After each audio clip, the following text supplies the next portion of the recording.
Hey, I'm Kyle is Wonderful, and thanks for tuning in. This is going to be the first ever official episode of the Wonderful Wrestling Podcast.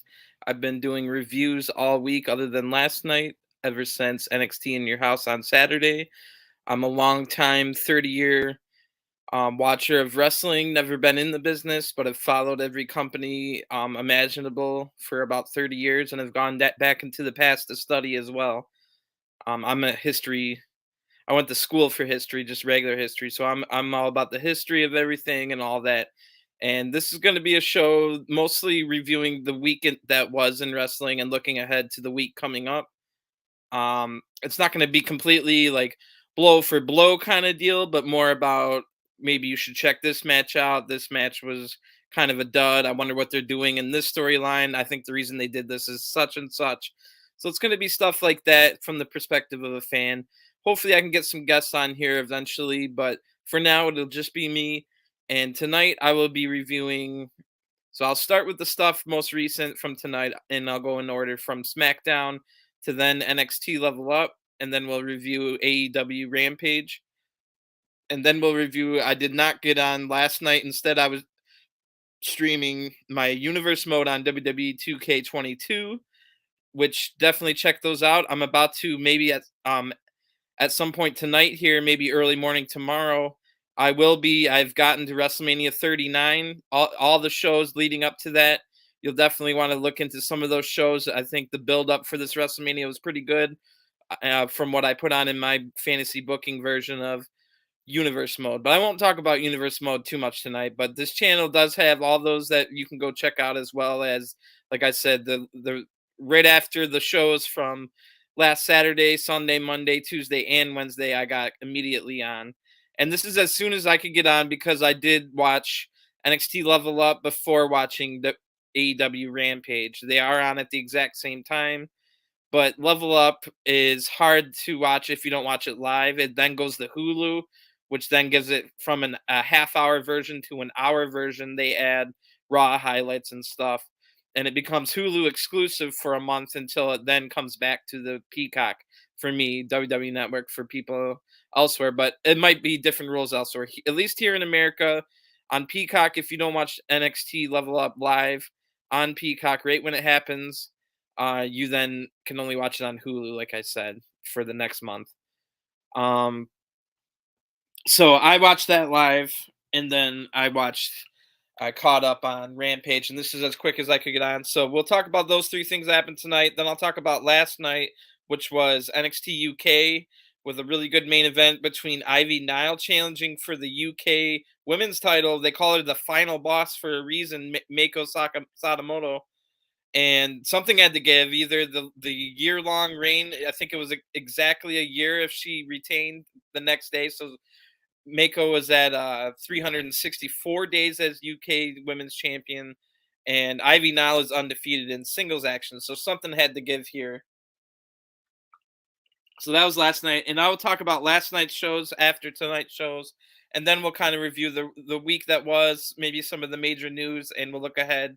We've got a big show this weekend, Sunday, for me here in Detroit, Michigan. It'll be 1 a.m. Saturday night going in the Sunday. So Sunday at 1 a.m., 1 hour in the Sunday, will be New Japan Wrestling, New Japan Pro Wrestling, my apologies, NJPW's Dominion card, which is about their second biggest card of the year, other than any of the many tournament finals that they host throughout the year. So looks to be good, and it does involve matches that have implications for AEW's Forbidden Door, so that'll be exciting. And I'll be here live right after when that goes off the air for the results on that. But let's get into tonight's wrestling. I don't want to. After we get through some of these reviews, then we'll kind of take a breath and have a retrospective of what happened this week. So for now, I'll just talk about. We'll start with SmackDown. Like I said, I'll do the Thursday shows after the Friday shows, since the Friday shows are fresher on our minds. And SmackDown was in Baton Rouge, Louisiana tonight. Good to see them get a show. Usually, you would see maybe New Orleans would get a show, but maybe not Baton Rouge. So Always good to see other people get shows, and the crowd seemed pretty hyped for tonight. A pretty good crowd, I would say, for a WWE SmackDown or Raw show. And they brought the energy tonight, which was a good thing. And maybe the card, they put on a pretty good card. So right when we start, we go to Michael Cole. Says it's going to be a historic night, kind of almost Tony Schiavone. This is the one of the greatest nights in the history of our sport. But Cole, of course, was being over the top, but then breaks down what's going to happen tonight. We knew coming into tonight, last week they announced an intercontinental title match between Gunther and Ricochet, the champion, and everyone was literally looking forward to that one. Probably should have been on the Hell in the Cell pay-per-view instead of the Madcap Moss Baron Corbin match. But I guess maybe they wanted more people to see Gunther in a big match, so because he's kind of new. So maybe they didn't want him to have a big match on pay per view and wanted it to be on SmackDown as they're trying to get Gunther over, which is a good thing. Gunther is an amazing wrestler, the former Walter, the longest reigning UK champion, and had one of the best matches in all of WWE recent history when he's had two matches, but the second one was amazing where Ilya Dragunov won the UK, finally dethroned Walter for the UK championship. And make sure you see that match at some point if you're interested in Gunther. Go watch those two matches he had with Ilya Dragunov, who's still in NXT UK and still the NXT UK champion. So, like I said, him and Meiko Sakamoto are doing final bosses of the NXT UK, one for each division at this current moment. And I'll talk about that show later. So in addition to the IC title match that was already announced, Cole tells us there's going to be two Money in the Bank qualifying matches, which he doesn't mention what they are or if they're both for the men's or both for the women's or one of each. But he says it's going to be the IC title match, two Money in the Bank qualifiers, and the main event is going to be Riddle versus Sami Zayn. And then there's stipulations attached to this. If Riddle wins, he gets a title shot next week against Roman Reigns for the unified Universal titles. And if Sami wins, Riddle is banned and barred from ever appearing on SmackDown again. So big stakes in this main event. Of course, they could always do a double count out or double disqualification or something like that so that neither thing happens. So you never know if it's going to be one of three options. And I would just spoiler alert, that main event is great. I wish they would have gave it a little bit more time, but you honestly didn't quite know who was going to win or if it was going to be a double DQ kind of deal. So all three options were on the table, and you can't ask for more from a wrestling show than a great match that you didn't know who was going to win. So great main event later on. We will get there eventually. And they tell us it's going to be Lacey Evans making her debut in a Money in the Bank qualifier against Xia Li, and my excitement immediately dropped because you all know Lacey Evans was going to win that match. Xia Li, along with Shotzi and Aaliyah, all left NXT last July, so we're coming up on about 11 months exactly. They didn't all three debut on SmackDown right away. There was a few months of gaps where they wrestled a few dark matches before SmackDown before finally one by one coming to the main roster. And they've done nothing with any. All three of those women they've barely done nothing with them. Shotzi came in. They took away her tag partner that she had been champion with in NXT, Ember Moon, who's now moved on to AEW after all this. Between the booty shorts they wanted people to wear and breaking her up from her tag team and then keep dicking her Ember Moon around, she ended up leaving the company now as an AEW. When Shotzi did come up, she still had her tank. She was still a face, and she was still in a tag team, this time with Tegan Nox. And for whatever reason, after I think they beat Natty and Tamina. If you remember, Natty and Tamina were a tag team before Natty got with Shayna Baszler. And Natty and Tamina lost like two matches to Tegan Nox and Shotzi. And those are literally the only wins Shotzi has since being called up to the main roster, other than a few, I think 2 house show wins over Xia Li. So at house shows, Shotzi and Xia Li were trading wins back and forth, but never on TV has she won since that. I think it was in November, maybe even September, that her and Tegan Knox were winning. So then we go to Xia Li. They give Xia Li this amazing comic book style, anime style vignettes for 4 or 5 weeks, explaining her character about how it looked to be, it was a family of all women, her mom and like four sisters, and she was like the oldest sister, and her father died unexpectedly. I don't know if all of this is true. Some of it is true, none of it is true. I didn't look into it too much, but I think there's some truth behind this story, which they then played out in a comic book style fashion on SmackDown back in like November, I believe, maybe even early December. We're talking about Xia Li's vignettes, and it was amazing. Some of the best stuff they had on SmackDown all year, and I was really looking forward to Xia Li, who had a great gimmick and a good thing going on in NXT before that, and looks like she was going to be brought up as a face who's going by the Protector gimmick. So the whole story that they showed was the landlord was going to kick them out, and maybe even looking like he was abusive to the family. And Xia Li stuck up for her family and beat up the landlord and told him to leave them alone, and he did. There was a whole long story after that, but fast forward to now, Xia Li hasn't had any victories other than a 4-minute match against Natalia, and literally she didn't even make the Royal Rumble cut. Out of 30 people, she wasn't one of them. And then she was missing for a while. For months, Xia Li wasn't even on TV after that cool, like I said, vignettes to start out, and the cool story and the backstory, and she had a good music and presentation. She's a good wrestler. Her English is better than Shinsuke Nakamura's, so no problems with the English there. Um, they just did nothing with her. Then all of a sudden we see her once we lose, once Naomi and Sasha Banks left, then that's when it looked like they finally realized they had to do something with all these women they had on SmackDown, because they were down to like 6 or 7 active women now that even Charlotte was out, quote unquote, injured, but on her honeymoon. So I know I'm being long winded, but I'm just disappointed. As soon as I saw Lacey Evans making her debut against Xia Li, they basically gave Xia Li had a spot as the Protector, as the sympathetic babyface on SmackDown. And once Lacey Evans came back and had this whole, they told her really in a cringe way the story of Lacey Evans, which of course is bad. And I'm not saying she made anything up or like that. She had a bad, rough childhood. I don't necessarily know if that was necessary for SmackDown, being on SmackDown. It was really graphic. They didn't have any trigger warnings about people that might have been affected by PTSD and stuff like that from the things she was saying. It was pretty graphic. It was unnecessary, in my opinion.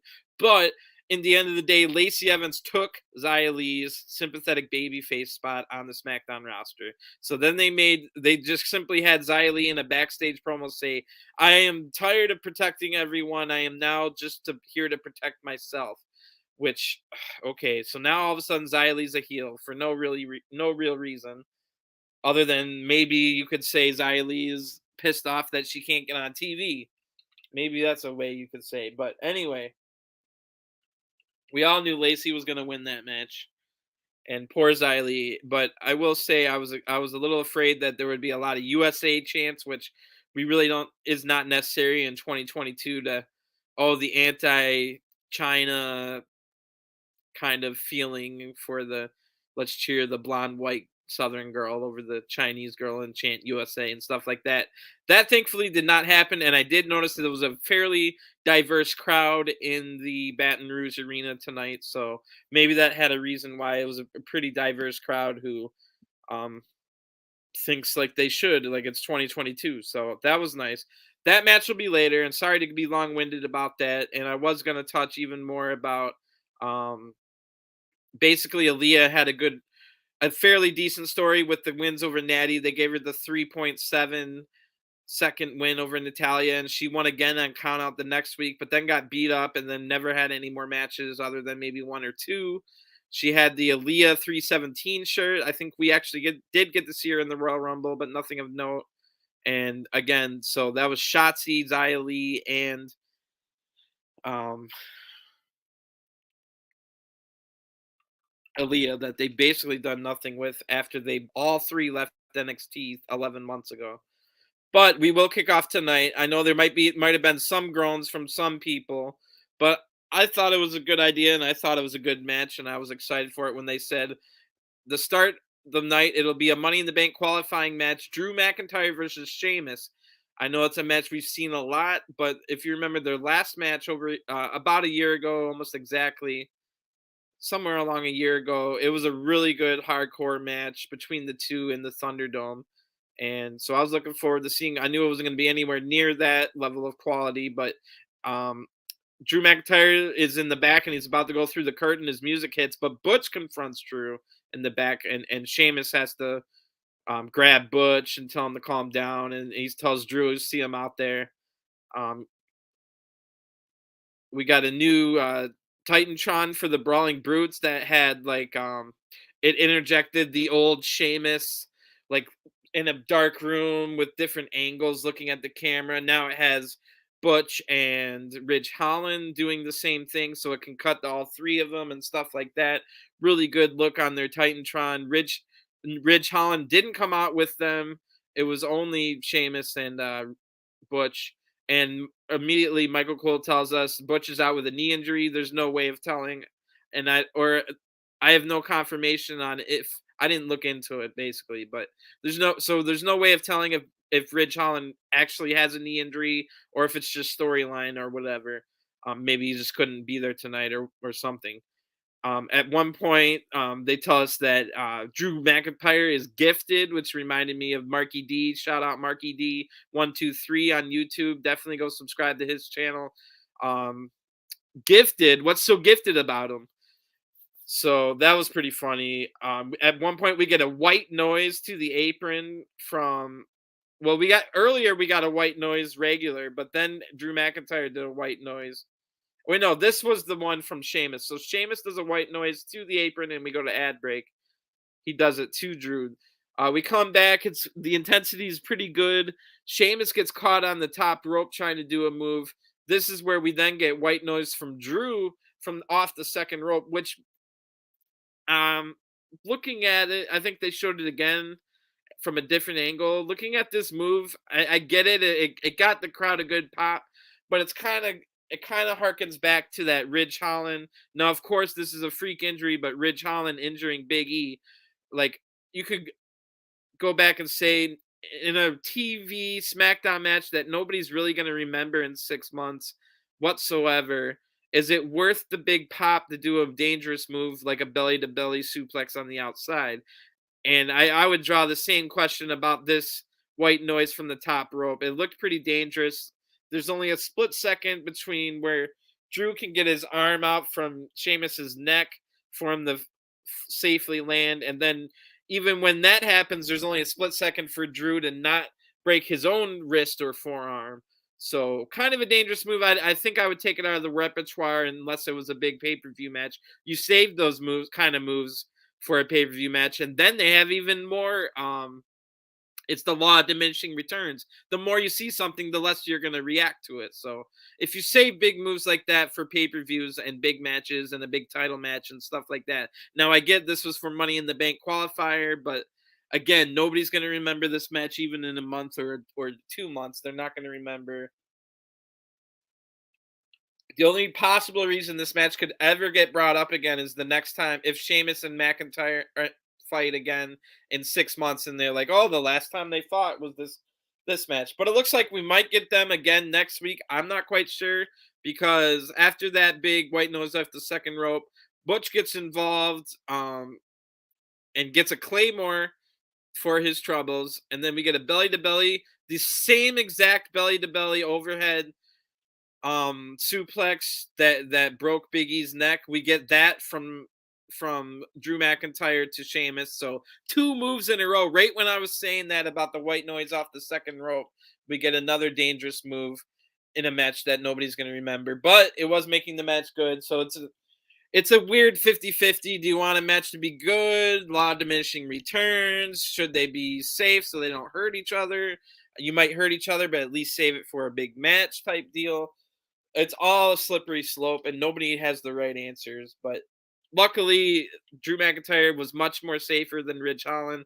Sheamus had no problem getting over. A chair's used on the outside. It was kind of awkward. Like, it kind of got punched away from Drew, punched the chair away, but the ref called for what we find out later as a double disqualification. But the bell just rings with no clear winner. The announcers don't really know what to do. And we go to ad break. We come back from break and they're still brawling. Butch gets killed at one point. Cole says he thinks both people are disqualified. There was a good brawl, but no official announcement made at this point. But later on, like I said, they're both disqualified. And I made a note here. We'll see if this fires up the crowd for the rest of the night, this really intense opening, or if it burns them out. We've seen sometimes like the brawl last Monday or a week ago Monday, the one that hurt Cody between Cody and Seth, that seemed to burn the Iowa crowd out, and they were never responsive after that point. But this is the start of SmackDown, and I think they only get one dark match. Like Raw gets the Cody thing happened in the middle of Raw, and B, there's more matches before Raw, I believe, than there is before SmackDown. But yeah, pretty good segment, and the crowd was fired up. We go now to Lacey in the back. So 2 matches in a row. We have that backstage before they go to the curtain promo type deal. Lacey's got a new like white and black outfit. Her promo's pretty cringe, if you ask me. I might be biased, but that's just my feelings about her. And like I said, I feel like she's now, maybe by no fault of her own, has stolen Xia Li's sympathetic babyface gimmick and spots. And here she is. And we all knew as soon as they announced this match that Xia Li was going to be losing, and it was probably going to be short. Thankfully, the match went a little bit longer than I expected, but it didn't go that long. And of course, Lacey won. And not much else to say about that. We'll see how hopefully Lacey doesn't win the Money in the Bank briefcase, but then again, I wouldn't be surprised whatsoever that Money in the Bank takes place on 4th of July weekend, and I'm pretty sure that's what we're gonna get. So not looking forward to that whatsoever, but just prepare yourself, Lacey Evans with the Money in the Bank. Then we go to the back. It's Adam Pearce's office, and McIntyre's in there. He's really mad. He's yelling at, and he threatens Adam, and he says he wants in the Money in the Bank. Adam says he can't just throw him in there. McIntyre says figure out a way or whatever, and like I said, threatened him. And then Ronda Rousey comes out of nowhere. So I'm like, oh man. So we go from the Lacey stuff to the Ronda ad break right when Rhonda comes out. Rhonda had a pretty good reception. Before we go back to Rhonda, when we come back from the break, Sheamus is in Adam Pearce's office now. He's super mad. At some point, Adam brings up, oh yeah, Drew this. And then he's like, oh, you already talked to Drew. There must be collusion, fella. So Sheamus is mad, and Butch was there being mad as well. So that was pretty funny. So really nothing was, I don't think they settled this by the end of SmackDown, but I'm assuming they'll just have another match, draw it out for another qualifier next week or the week after. We come back to the ring, and they tell us, again, it's going to be Rhonda versus Natty, and I'm not quite sure when. But that's the next challenger, the number 1 contender. If you remember, Natty won the 6-pack challenge last week over Shotzi, Xia Li, Raquel Rodriguez. Natty was there and won it, and then Shotzi, and I think I'm missing one more, but it was 6 people, all 6 people. Aaliyah was the 6th. And 6-person match didn't even last 6 minutes. So when your match doesn't even last as long as the amount of people in it, you know something's not right. Anyway, bad promo by Rhonda yet again. It's almost it's almost like Rhonda's a secret heel, and they're like purposely having her have no charisma whatsoever, because I swear at a point during Rhonda's first run, she had some charisma. I don't know if she's just maybe her baby doesn't ever sleep at night, so she hasn't had a good night's sleep in like 6 months, or I don't know. Maybe she had a rough pregnancy too, so maybe she hasn't had a good night's sleep in 2 years. I don't know. I don't understand, but I'll say I liked where this went. So Shotzi interrupts Rhonda. Shotzi, like I said, unfortunately, they took away her tag team partner when she came up. Then they fired her new tag team partner. So they put her with one she wasn't with before. Then the new one got fired soon after. And then they make her heel. So Shotzi's now heel. She doesn't have any of the characteristics that everybody loved about her in NXT, and she got her tank TCB taking care of business tank taken away, which Smackdown could definitely use some stuff to hype up the crowd, and just rolling the tank out there for a 10-minute match is something that, with a face Shotzi against anybody really on the SmackDown roster, is something that would hype the crowd up. But nope, they made her a heel, took away everything that made her cool, but she still at least has her music. She has her green hair and her outfits, and acts like a badass. She doesn't act like a wimp. So all of that's cool at least. Shots interrupt, like I said, and basically says the Cena ruthless aggression. I thought it was minus the slap to Rhonda, but they basically gave Shotzi the ruthless aggression. She didn't say ruthless aggression, but she said something similar. I forgot to take note, but it was like, it's because I have and ruthless aggression. Like, it wasn't that, but it was. So that tells me maybe, just maybe, we'll finally get Shotzi back to being a face. Now, I said I wasn't going to talk about my 2K universe mode on this podcast too much, and I'll try to make that effect. But I do need to bring up here that at Money in the Bank in my universe mode, which I win maybe 90% of the matches, even on the hardest difficulty and everything turned up. If I pick a person in a tag match or a singles match, I'm 90% going to win that match. But in those random, like Money in the Bank, the Elimination Chamber, Royal Rumble, those kind of matches, it's like the averages of me winning go down to like 10 or 20 or 30%, depending on how many people are in it. So it was an 8-person ladder match for the Money in the Bank, and Computer Shotzi wins it. I chose that moment to bring back Bailey, and I was controlling Bailey. But no, the Computer Shotzi won it. So then a couple weeks after that, the Computer Shotzi cashed in on their own after Naomi not beat up, but Naomi got beat by Rhonda. So I'm sorry for making this long-winded. Anyway, Shotzi wins the title after Rhonda was all shaken up. She was a heel, of course, because I put everything like how it was at the beginning in real life. Basically from there, even retains at SummerSlam against Rhonda by running around and getting a count-out victory and just being a complete chicken-ass heel. But eventually the game had a cutscene where Shotzi comes out and just gets in Ronda's face, holds up the title, wasn't scared anymore. So I took this as a moment of, I should just control Shotzi and try to beat. I think I had Ronda at like 95 overall, and Shotzi was at like 83. So it was going to be tough to win a one-on-one match straight up, but that's what happened. So I completely made Shotzi a face. Eventually, she loses the title to Bailey, who's a heel, and then forms it. So long story short, I eventually in my fantasy booking have Shotzi and Rhonda as a face tag team going forward. And I think Shotzi and Rhonda in the tag team division would make the tag team division great. And at this point, we don't even know if they're going to keep the WWE Women's Tag Division. But I think Rhonda, as SmackDown champion, hasn't been going well. Get that belt on someone like Raquel and at least try Raquel. But I think a Shotzi Rhonda tag team where they're just kick-ass, badass faces. They don't talk a ton, but they're here to fight. Almost like an APA, but maybe with a little more like heavy metal, leather jacket. Nothing supernatural, of course, but you could even put an edge, like a normal edge with them. So anyway, sorry for going off on that tangent. This match was great. This match was amazing. As much as I dislike the Rhonda promos, I always know that Rhonda can go in the ring when they let her.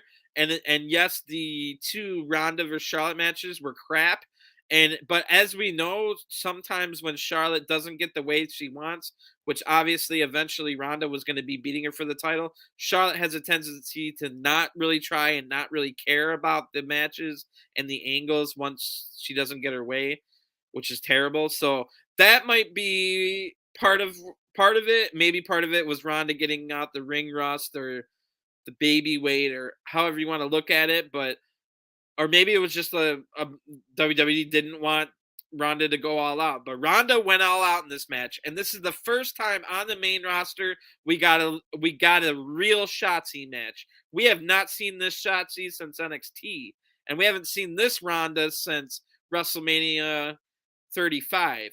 So this was encouraging for the SmackDown Women's Division, as much as it has a foreboding Lacey Evans looming over it to ruin everything.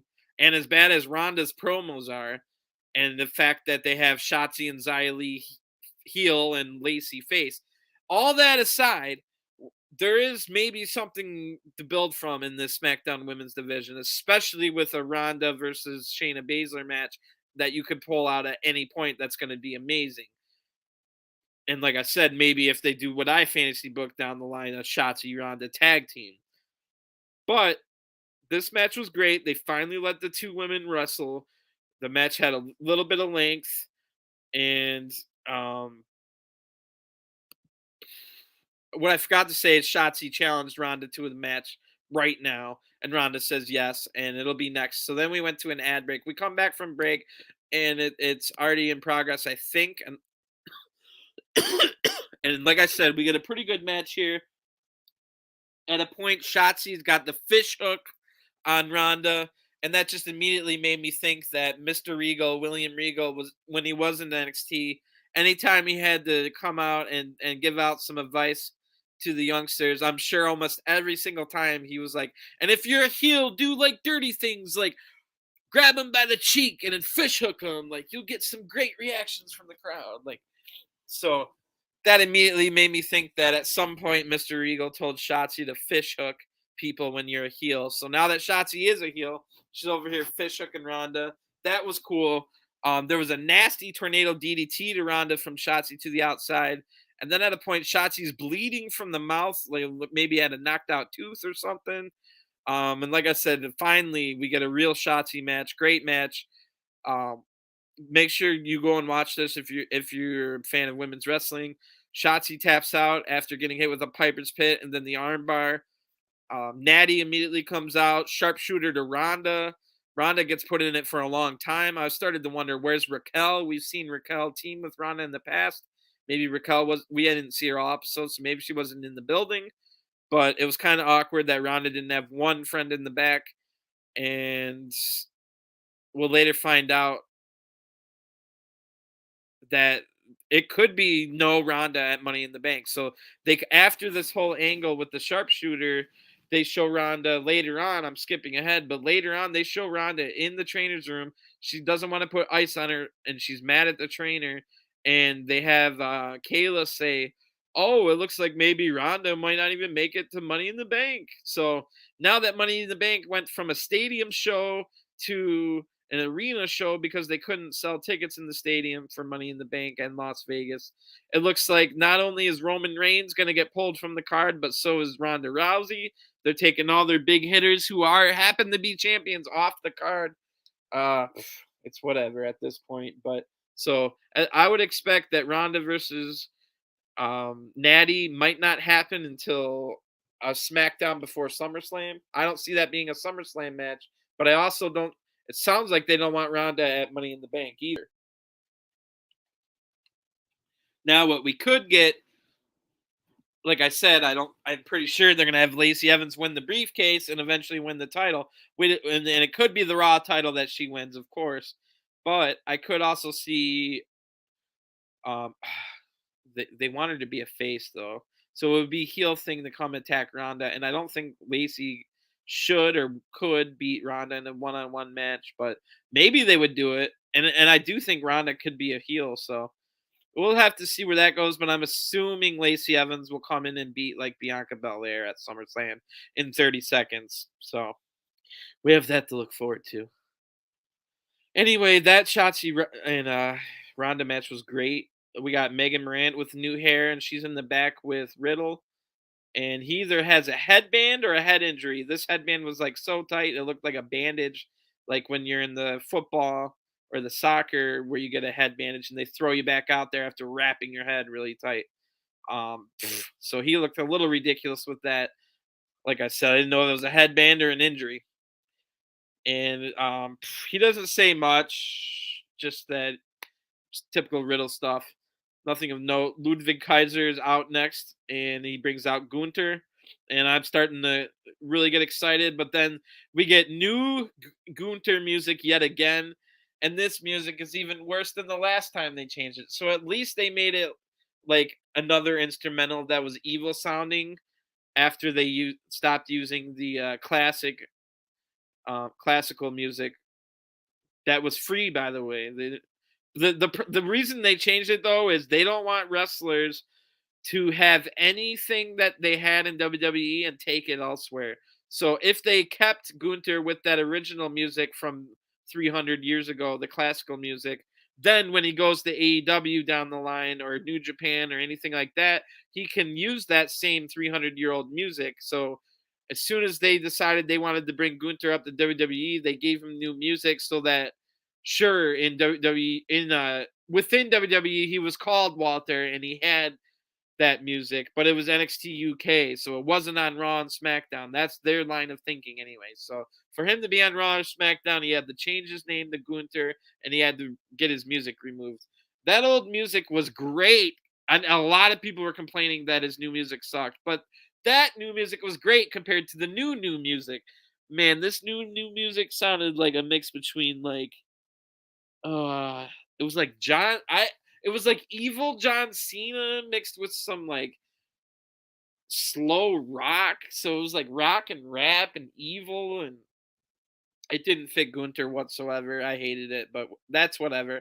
They show the tail of the tape, and Gunter has a 7-inch height. Excuse me, 7-inch height advantage over Ricochet, and an 80-pound weight advantage. So definite clash of styles. We've got Gunther with the classic catch as catch can, technical powerhouse style as well against the new 2020 hybrid luchador technical high intensity and speed and agility Ricochet. So a serious clash of styles, which usually means a great match. And this match did turn out to be pretty good. I would have definitely preferred it to be on pay-per-view where it could have got maybe 10 more minutes. But if you think about it, if you're trying to promote this as a real fight and you've got one guy that's really big and has power moves against the guy that's is gonna do like high risk, high top rope moves because he knows he can't like pick up the other guy. You know that match is gonna be either way. Whoever wins, it's gonna be a quick match. It's you know what I mean. So that I shouldn't. The length of the match shouldn't put it down too much. And like I said, it was a great match. But we go to ad break after the tail of the tape. When we come back, this is when we get the Rhonda arguing with the trainer. And then Kayla says, it looks like a serious injury. Maybe she might even miss Money in the Bank, which I'm sure she will, like I said. So now that Money in the Bank's in the smaller arena, um, no Roman, no Rhonda, which is fine with me per se, as long as we don't get like Lacey Evans with balloons and confetti and 10-minute celebrations. Ugh, I just know that's going to happen. Damn it. At least we've got other good things to look forward to. So anyway, this match, Ricochet versus Walter, or formerly Walter, now Gunter. Um, Ricochet comes out dancing, looks super confident, and then Pat puts over Ricochet huge. Now, I know a lot of people like Pat, and then there's a lot of people that really hate Pat McAfee. He's very decisive between the people.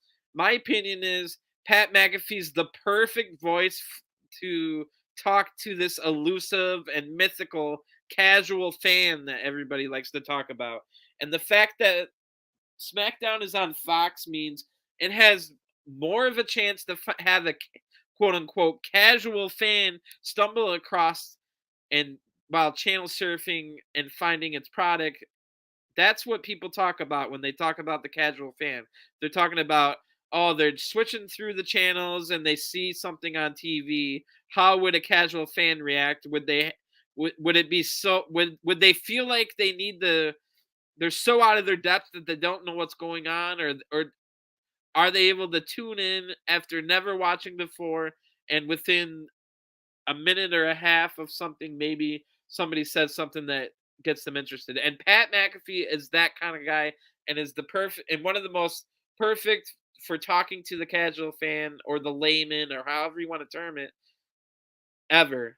So he's kind of over the top, but he also has a way with words where he puts Ricochet over huge, saying like, "Yeah, like when you're in a video game." And I know he said this before, but he was really good.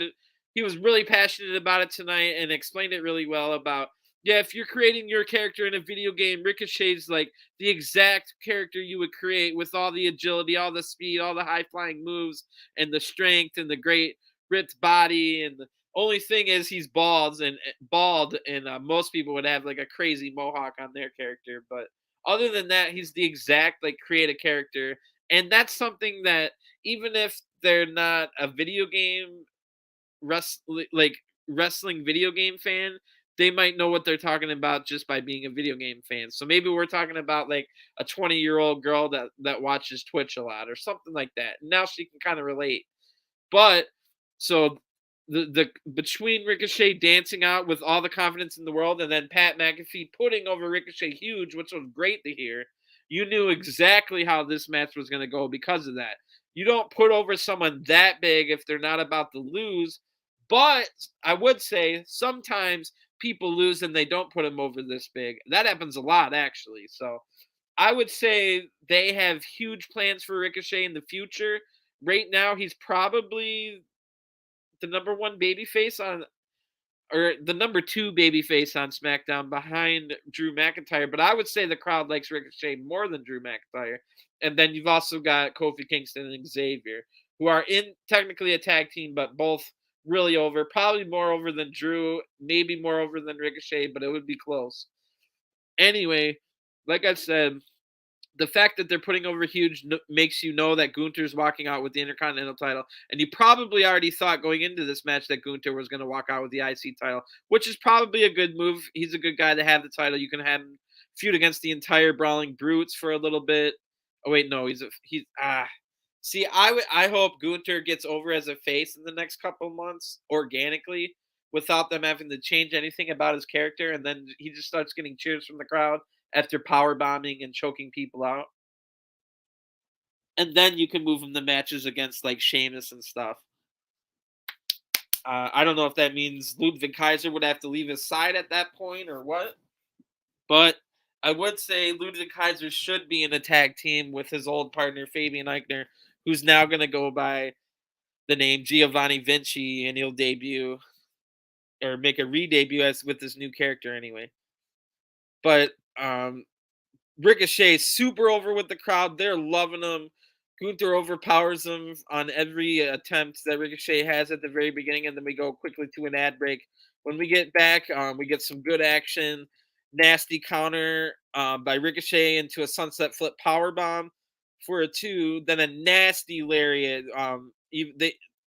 What's his name? Pat McAfee even mentioned JBL would be proud, and JBL would be proud with a nasty clothesline from hell by Gunther to Ricochet, who then Rikishi would have been proud of Ricochet because picture perfect Rikishi bump off of the clothesline from hell by Ricochet, which if you guys don't know, the Rikishi bump is when you do a backflip off of the clothesline and land on your stomach.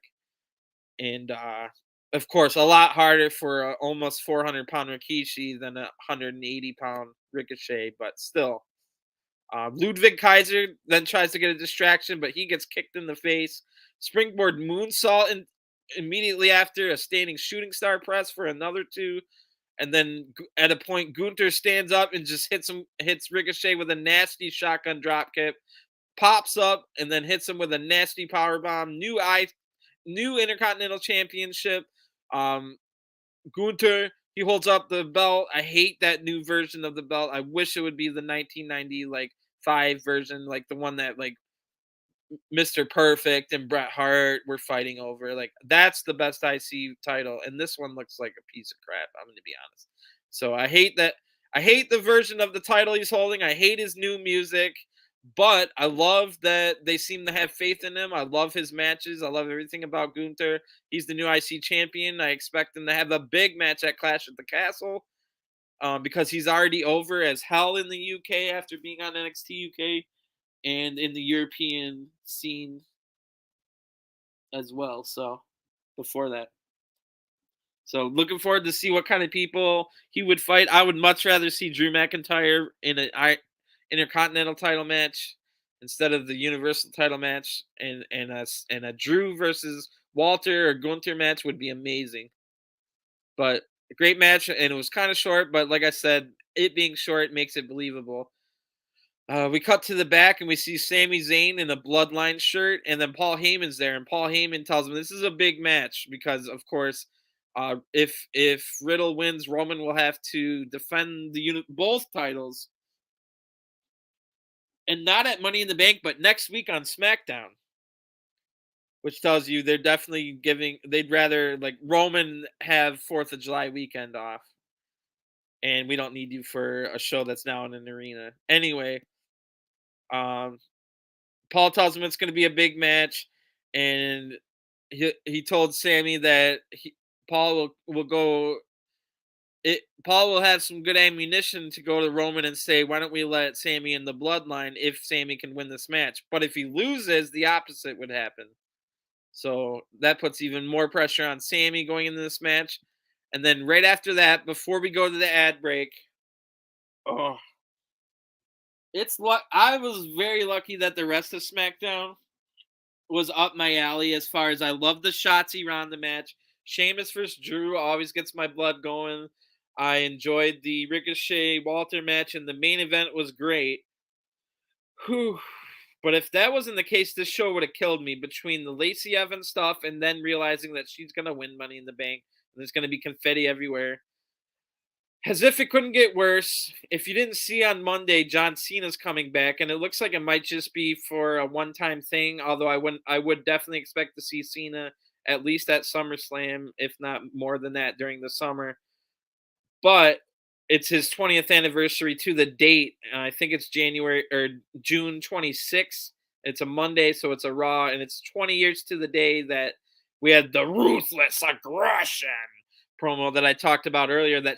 I think that's, now that they're talking about it on air, I think that's where they got the idea to have Shotzi basically do the Ruthless Aggression promo earlier, despite being a heel, but then having a great match against Rhonda. So that gives me hope that Shotzi could be a face again soon. Let me take a drink because I couldn't believe what I saw next.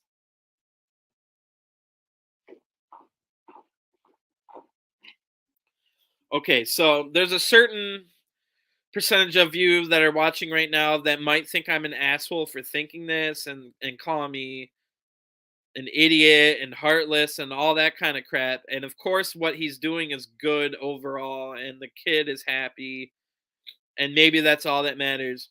My problem comes into the play when you have to have cameras there. You have to throw it on your television screen. And this is something I talk about to this day, of probably the reason I hated the John Cena decade of terror. The reason I hated it the most, it wasn't the fact that he would just like get his butt kicked and then win at the end. We've seen that before with Hulk Hogan. Like, it wasn't anything new, but just the exploitation of the troops and the exploitation of cancer kids. And like I said, you might think I'm an asshole for thinking negative anything about it, but and of course I recognize that kids with cancer did want to see John Cena because he was the big real life superhero that they presented on television. By exploiting the rest of the roster, whether you were face or heel, if you remember, like even the face tag team of Crime Time wasn't able to escape the wrath of Cena, who had to come suck up their life force and energy and cheers from the crowd and have 3-man tag team action, John Cena and Crime Time. So even if you're a tag team, even if you're a face, you were not spared from exploitation of, we have to make John Cena look like a superhero. But even that I can overlook and just say, man, this is crap, but this is what they wanted to do and stuff, but John Cena exploiting the troops, John Cena exploiting cancer kids is just too much for me. It makes me angry. Like I said, you can do all that stuff, but you don't have to have a camera there every single time. So I couldn't believe it. We on Monday we got the John Cena is going to be on Raw on the 26th. Now on SmackDown we get, oh, there was this Ukraine kid and he's got Down syndrome and he wanted to meet John Cena, and here's a camera in their face as John Cena shakes his hand. And I couldn't believe it. Not again. Not in 2022. Really? Are we getting John Cena exploiting disabled kids yet again on my television? Oh, good lord. I hope we don't get any more of this kind of crap. The Lacey Evans crap, and oh my god. So I don't really want to get into it anymore. You might think I'm an asshole, but just understand I watched them for a decade exploit wounded troops and children that are on their deathbed to make people think that John Cena was a hero so that they could buy a few more of his t-shirts and a few more of their of his tickets. It's disgusting. It literally makes me disgusted, and I wanted to turn the show off.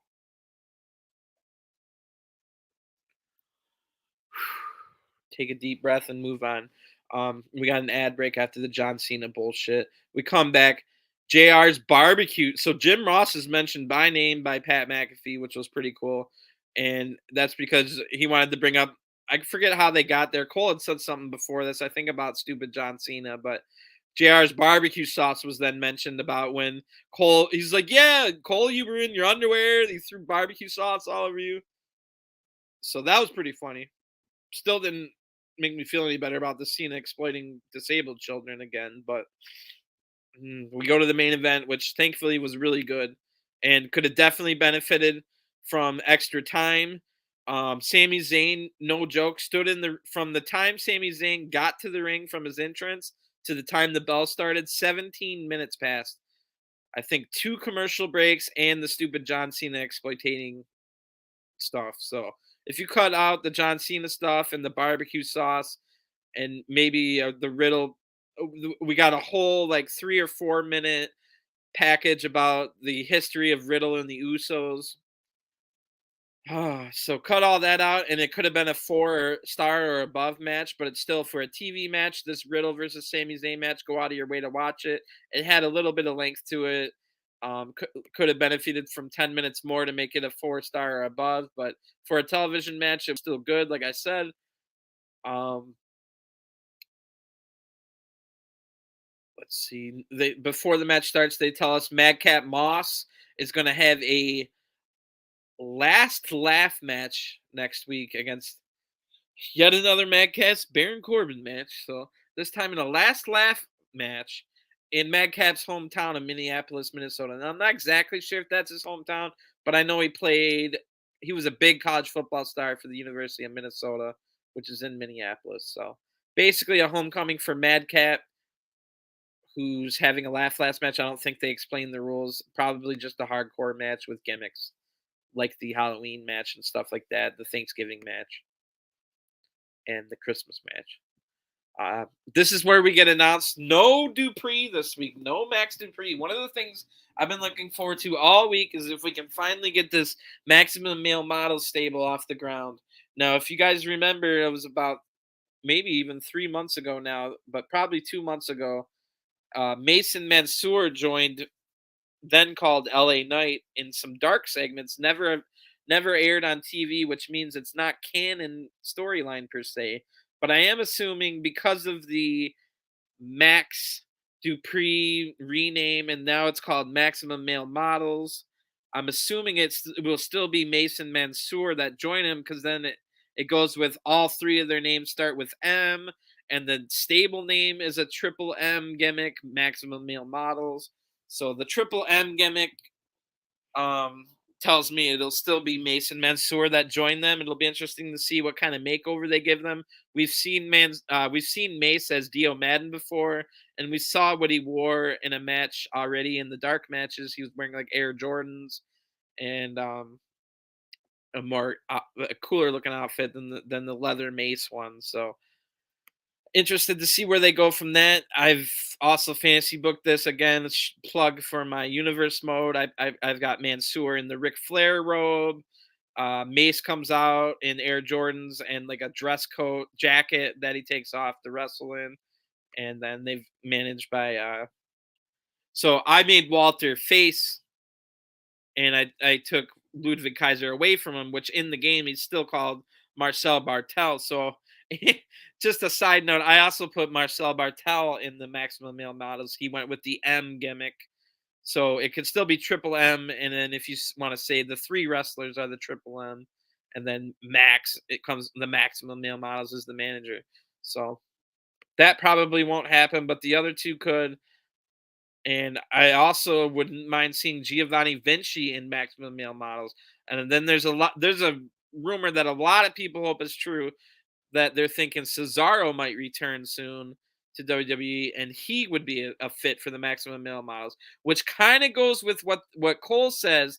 So Cole says, "Oh, no Dupree this week. He was stuck in Milan on a traveling issue," which Milan, Italy. That I first made the joke on Twitter. Oh, he's desperately trying to get Giovanni Vinci, which is the former Fabian Eichner that didn't join Walt Gunter and Ludwig Kaiser. He stayed in NXT and got repackaged as the same kind of snobby aristocrat gimmick that Alberto Del Rio had, but this is the Italian version. So he wears Versace and drives Lamborghinis and all that stuff. So he would be a good fit Maximum Male Models eventually.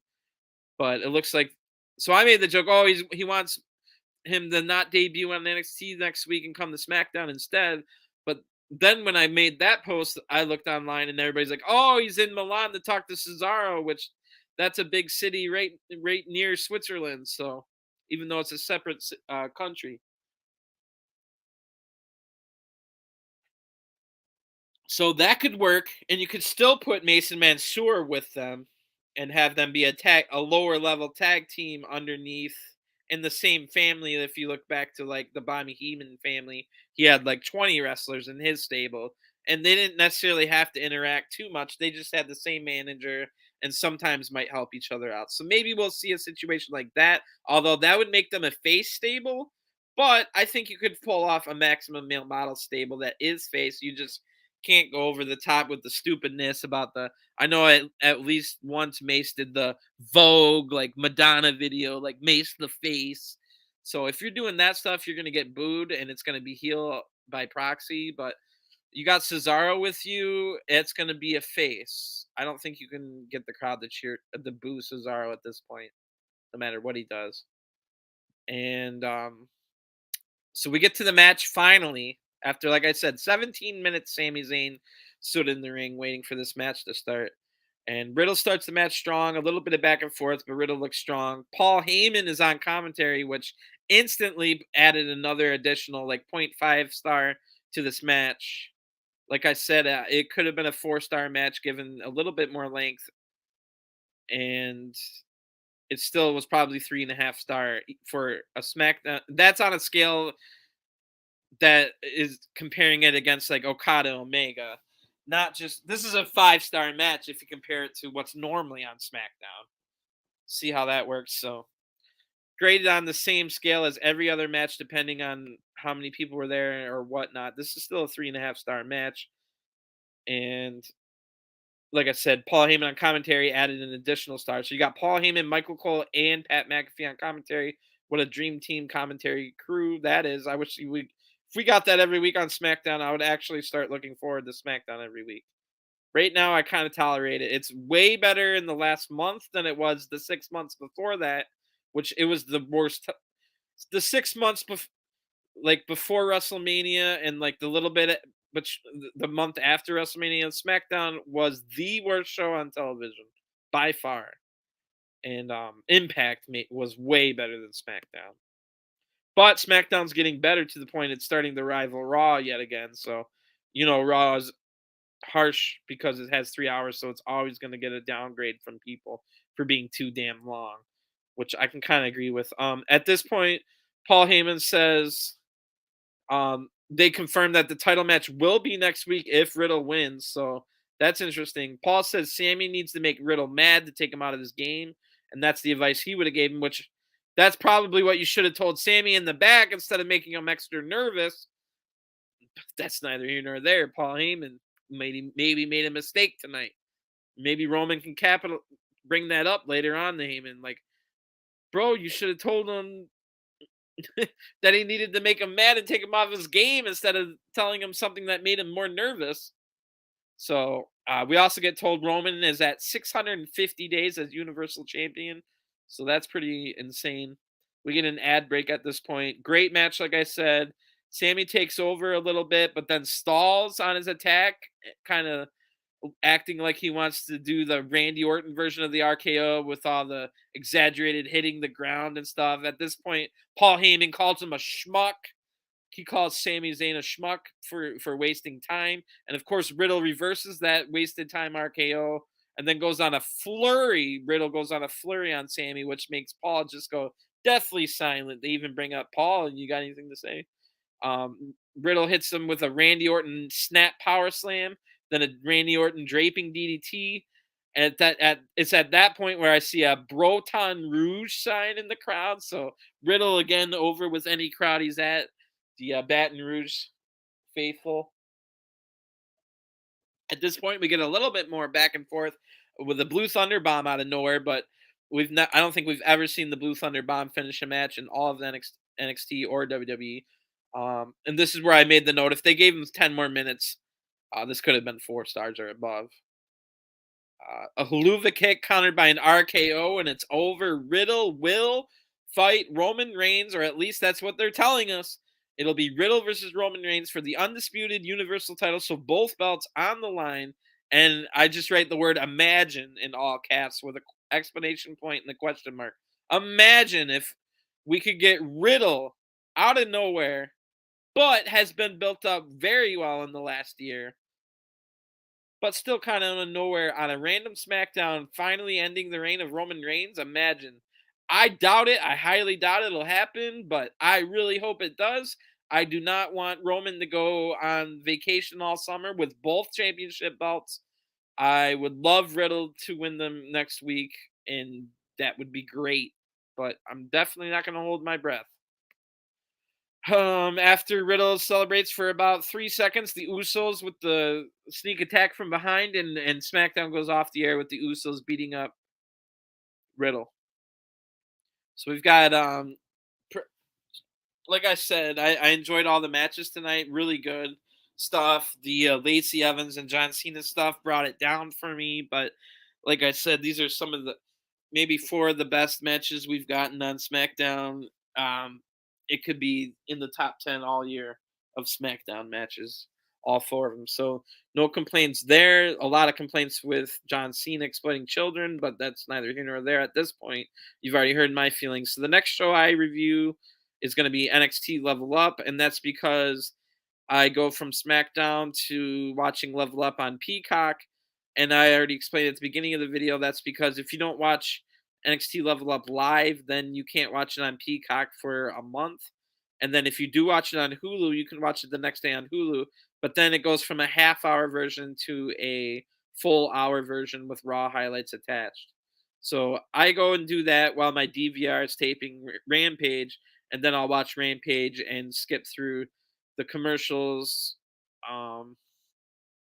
when I can. So that got me to about 11:20 Eastern. About an hour ago is when I was able to start this podcast doing it that way. So that's probably when we will start from here on out, about 11:20 Eastern on Friday nights.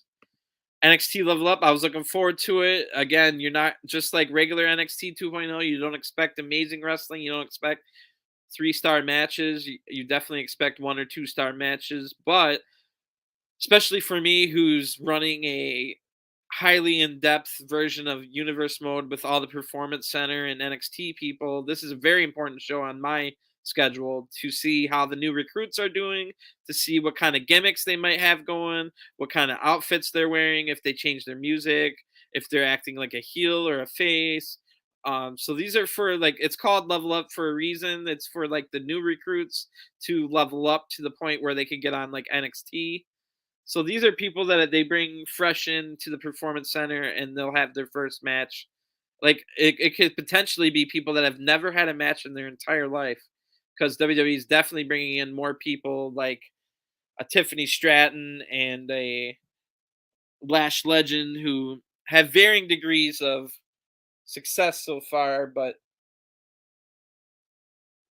that's just kind of how it goes. Like Tiffany Stratton has picked it up amazingly in her 12 matches, while Lash Legend looks like she might cripple these women after being about 15 matches into her career. So you never know what you're going to get. And from what we've heard, they're going to start, they're giving people in NXT 6-month evaluations. And we're already about 5 or 6 weeks, about 6 weeks since the last round of releases. So you could probably look in 4.5 months for another round of releases, which puts everybody on NXT a heightened awareness, knowing that they have to show some kind of improvement. And if they're not showing any improvement, they will get released. So that makes Level Up another important show, because it is important to see how all these people are doing. Now in real life, NXT gets taped before the NXT 2.0 airs on Tuesday. So these are taped before every episode of NXT on Tuesday and shown on Friday night. What they're doing in real life right now on Friday night, and I'll look it up by the end of this podcast. NXT is going back on the Largo loop for the first time. They're back on tour on live events, which, as we know, the Performance Center crowd isn't necessarily going to help you improve, and because they're very WWE friendly. But the people that show up for these live events could just be your regular folks. Maybe they don't watch NXT that much, but they hear a WWE produced show is going to be in their backyard in Largo or any of these other Lakeland and smaller cities in Florida like that. So they take place in armories and stuff like that you would see like ECW take place in. And it's not very big crowds, but it's a huge step in improving. So right now, all these recruits and NXT people they only wrestle once a week, maybe either on the NXT show or Level Up, and those are in front of like an unpaid crowd that is very WWE friendly. So other than that, they're just training throughout the week. We don't know exactly if they're just working out or having classes, promo classes, different learning how to take different bumps, learning how to do different moves, stuff like that. But as we know, you really just need to get out there in front of like a paying crowd that's going to call you out if something's bullshit and going to praise you if it's actually good, and not just blind praise that you get from the Performance Center crowd. So I was saying in my NXT review on Tuesday, look out in the next couple of weeks to the next month to see if there's any big time improvements in some of these recruits now that they're going back on the Largo loop. I think they're doing Friday, Saturday, Sunday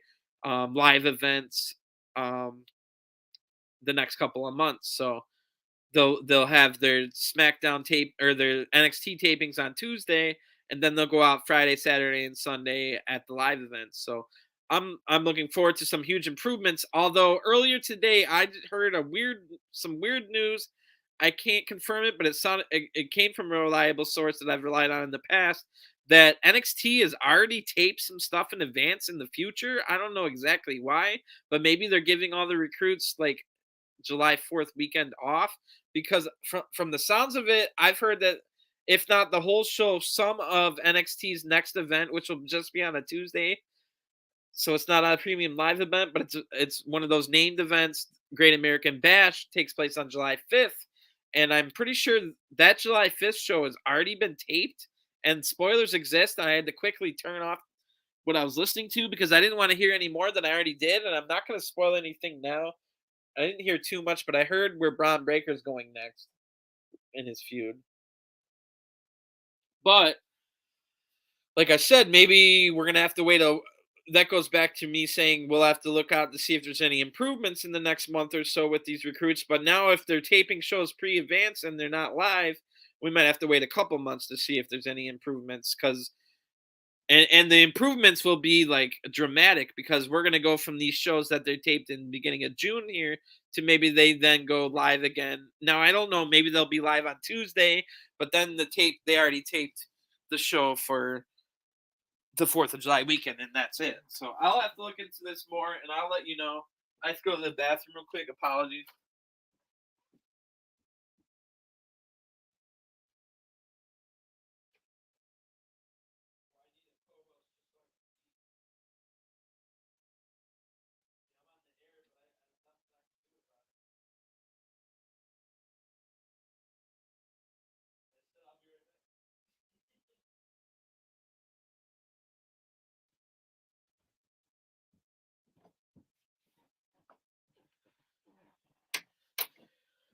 All right, apologies for that. I definitely need to find me a co-host so I can go to the bathroom here and there. Let me pour my drink into this other one real quick. All right. Where were we? So I was just kind of giving you a rundown of NXT coming up. Like I said, I'll have to look into it more, but it looks like there is some news coming out that um there's some tape shows coming up. So we come in tonight. A couple of all three so every night there's 3 matches on Level Up. There's no promos. There's usually no promos or storylines per se. But like I said, you get to see maybe what their new finisher is going to be, or you get to see them with a new outfit or new music, or if they're acting like a face or heel, because some of these new recruits are not really established if they're a face or heel per se. They're just there, when they start out. So it's good for that stuff. Our first match is Valentina Farah. I always say Faraz, but they mentioned it was Farrar, maybe Valentina Farrar. I'm just gonna say that for now. So Valentina Farrar is out with her tag partner. She's part of the Pan Am connection with Ulysses Leon. So Valentina Farrar is from Brazil and Ulysses Leon is from Mexico. They have matching outfits, have been a tag team for maybe 6, 7, 8 months, maybe even longer. They were on 205 Live did still exist all the way up until a few months ago. 205 Live was directly replaced by Level Up. So before Level Up became Level Up, it was basically already Level Up. It was a lot of the NXT new recruits.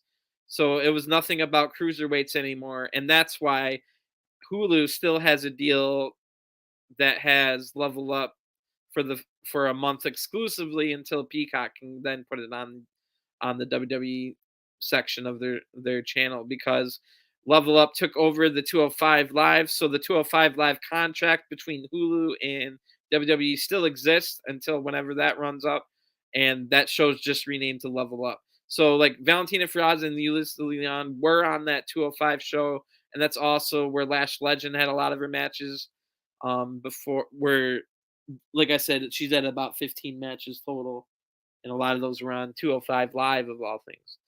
Anyway, Faraz comes out with a good outfit. She's got a good, it looks like the Brazilian Carnival type outfit on, or at least like just like a shoulder headdress type deal with her regular outfit. And then Ariana Grace is going to be her opponent, and she is Santino Morella's daughter. She's got the same outfit on as she had in the breakout tournament, where I think she lost in Nikita Lyons in the first round.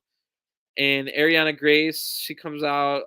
Her outfit is kind of slightly skin toned, and it shows off a lot of her curves. So she practically looks naked, and it's at this point where, like, with her butt cheeks hanging out and all that, I'm like, man, is this like awkward for Santino Morella to watch? Because he wants to watch his daughter wrestle, but then like to watch her wrestle, you got to watch her like in these flesh colored outfits that with her butt cheeks jiggling, and like I know there's fathers of people on only have daughters on OnlyFans and stuff like that as well, and that's worse. And a lot of people say, well, what's the big deal? But it's just got to be awkward for Santino Marella to want to watch his daughter wrestle and then watch your ass cheeks jiggling everywhere, and knowing that like a, thousands of other people are also watching your daughter's ass cheeks jiggle. But that's neither here nor there.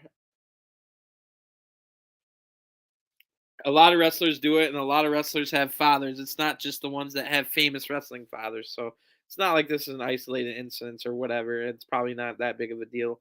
But yeah, we've been seeing a lot of ass cheeks just really out there in wrestling lately, between Kiera Hogan, Sky Blue, Ariana Grace, and there's definitely others. Good grappling in this match. Some good grappling to start out. Ariana Grace has a little bit of MMA background. Farad might have some Brazilian Jiu-Jitsu in her. I'm not quite sure. But some good grappling to start out this match. Grace shows some good power moves. Grace is much larger than Valentina. And Grace Grace has some good facial expressions, and through these face expressions definitely is acting like the heel in this match. So she's not cheating per se, but definitely acting like the aggressive heel. So that was one of the other things I mentioned. We don't really know if Ariana Grace is face or heel, and it could change the next time she wrestles, but Grace was acting like the heel in this match, Valentina the face. The crowd then gives Valentina some cheers for a comeback, which takes a while to happen. Grace was in the advantage spot for a while, but then Grace gets a sleeper hold on a modified sleeper hold, not quite a rear naked choke or a sleeper, but some kind of variant.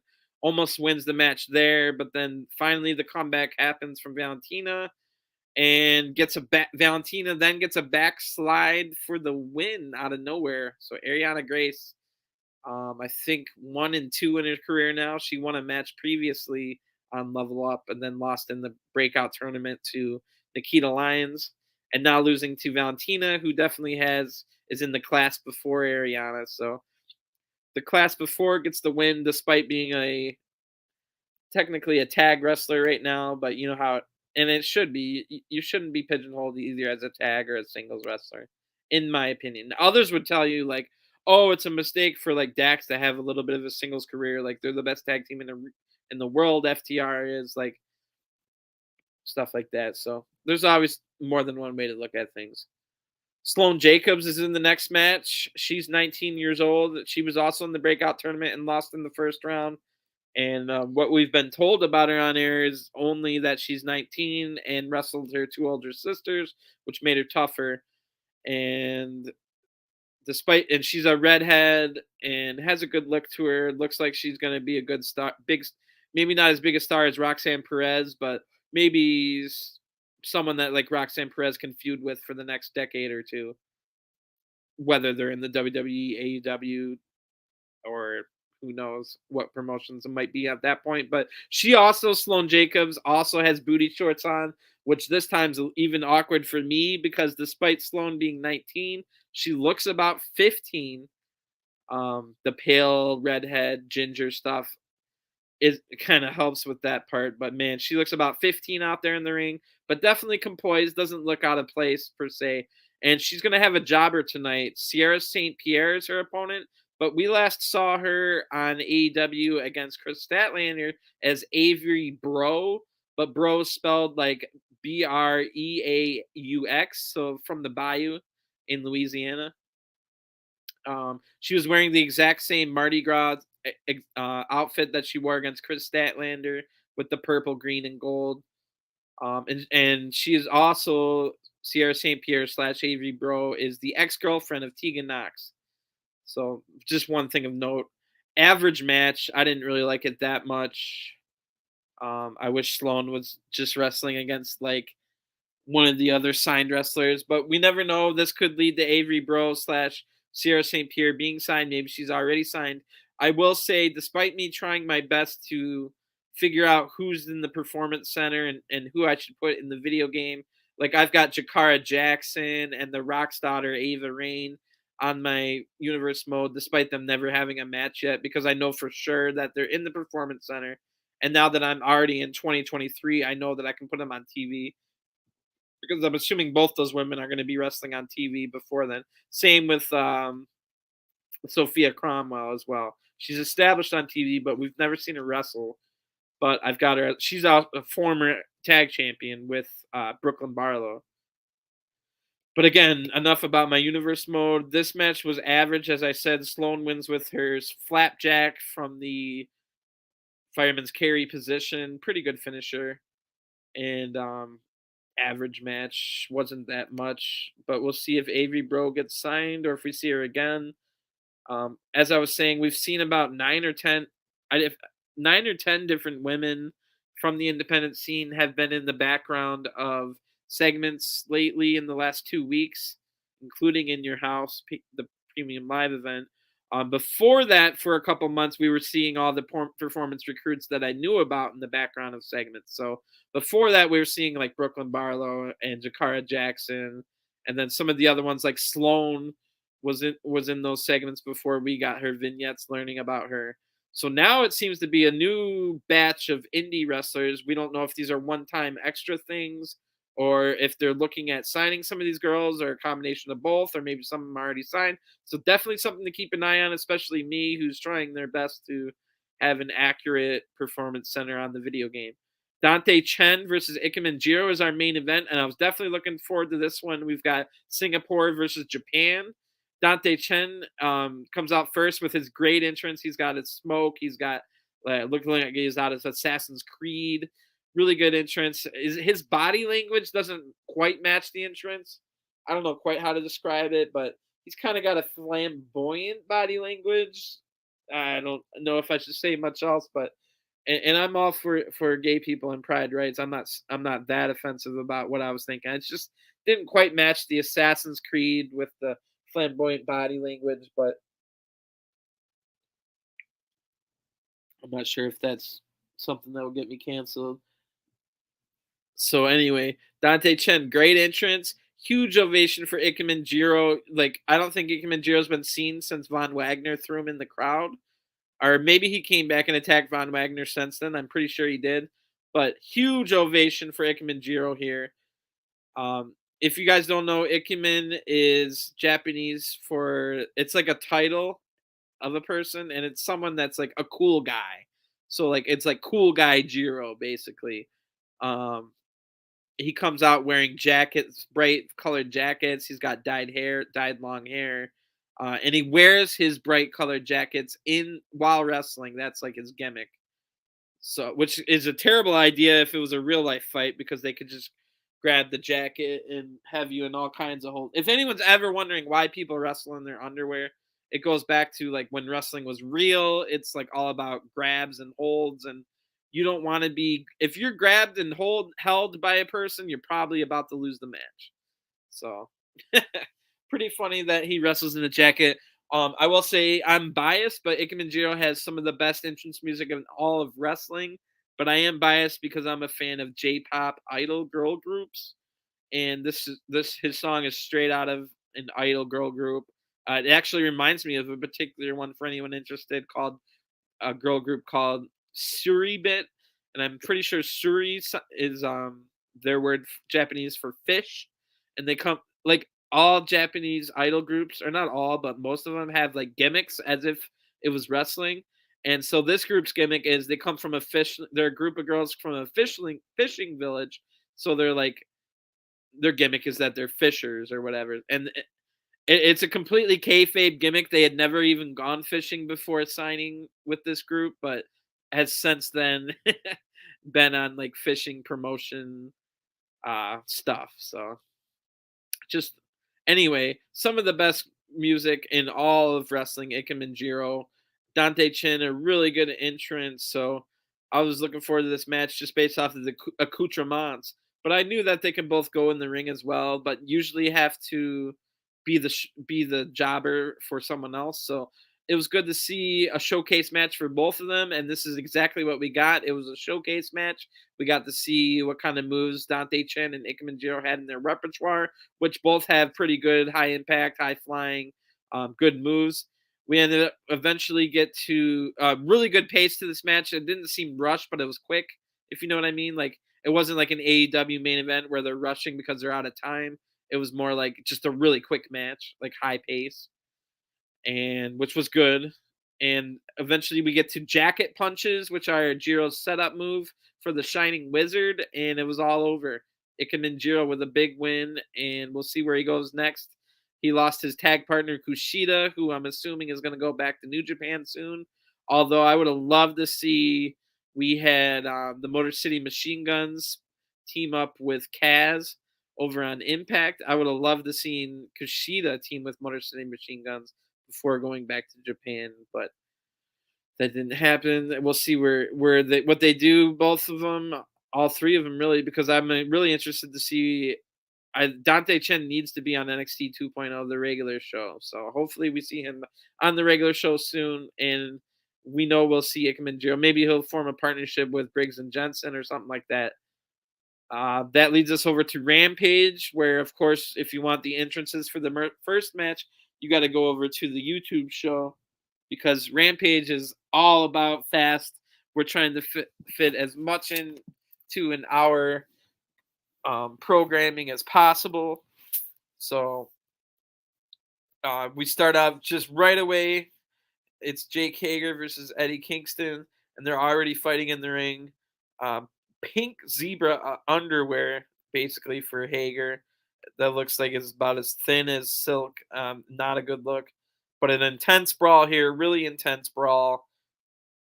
Eddie got chopped at one point and put his straps down, basically just fired up Hogan style at this point. We go to picture-in-picture ad break, where it's not like a usual picture-in-picture ad break. A lot of intensity shown in this ad break. We come back from break, thumb to Hager's eye from Eddie, and then a Vader bomb a little bit later on from Hager, or a Hager bomb to Eddie. We're about 10 minutes in to the show, and they run down the rest of the card for the second time. So an aggressive strategy by AEW to tell you what's coming up after this match twice in the first 2 minutes. Then we get an ankle lock by Hager. Eddie gets out of that, and then a big power bomb from Kingston to Hager, which was great. Right off of the big power bomb, 2 spinning back fists to Hager for the 1-2-3. Eddie Kingston wins. Great intensity, great selling in this match. This is the exact kind of match that both of these two should be in for a showcase match. Despite Hager losing, he looked like a badass in this match. Like, if 2 badasses are allowed to both be badasses, it's just in any fight there has to be a winner and a loser, or at least in real life, like, usually there's a winner and a loser. So great match, great start to the match. I mean, a great start to the show. We go to Tony Schiavone in the back. He's with the DMD trio, as I call him. It's Britt Baker, DMD, with Rebel, not Reba, or Reba, not Rebel. Anyway, and then Jamie Hayter as well. All 3 of them dressed in completely casually, not a lot of makeup, in their like casual clothes. It was kind of awkward, as the great Joe Negron from the Smart Wrestling podcast would say. They were in their Friday fish fry best. It looked like they were on their way out to the fish fry. But despite that, it was a pretty good promo. Britt actually makes fun of Tony Schiavone at one point, which I know she's done a little bit, but it definitely seems like she's leaning more into her husband telling her that Tony Schiavone's a creep and an asshole. Don't talk to him. So that was pretty funny. Schiavone looked sad. She then Britt Baker talks about Tony Storm, and that, why are you challenging for a title when I just won the breakout or the Owen Hart tournament? I should be the next one for the title. And we go to ad break. So pretty good promo there. They all were in their fish fry outfits. Probably having some good COD right now as we speak. We come back from ad break. Ortiz has a vignette, a pre-tape package promo talking about his hair versus hair match on Dynamite this coming week. Looking forward to that. I honestly don't know who's going to win. I could definitely see Jericho shaving his head after we all saw his big bald spot on the pay-per-view. Or it could just be Ortiz having to shave his pretty cool hairdo he's got going on. Jay Lethal and Satnam Singh are out next. They've been saying ever since Dynamite, oh, don't miss the debut of Satnam Singh and Jay Lethal. So you pretty much knew from the and Jay Lethal part it was going to be a tag team match playa, which definitely the better idea, since this is going to be Satnam's first match. I don't know how many matches he's had in his career, but maybe 0. I know he had a tryout with WWE, but I don't think he ever signed with NXT.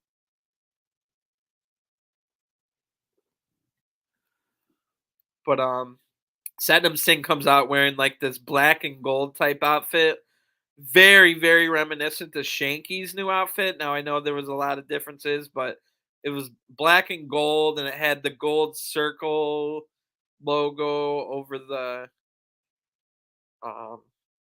right chest. Like exactly the same as the new Shanky outfit that debuted just a week ago. So it's almost as if somebody saw Satnam Singh's new outfit and knew somebody in WWE and told them and like shake. I'm sure it wasn't, and I'm sure it's just a coincidence, but it almost makes you think that somebody was like, "Bro, you should like have Satnam Singh's outfit before he debuts it." Anyway, it's going to be a tag team match against two jobbers, local talent, Davey Vega and Matt Fitchett. My apologies. And I told you before, make sure you guys go follow the Twitter account AEW Enhancement Talents, and they don't have the information up yet, but eventually they'll let me know where these two come from, what promotions they're in, and I could also go do it myself if I had the time, which I haven't yet, on cagematch.com. But yeah, Davey Vega and Matt Fitchett are your jobbers for this match.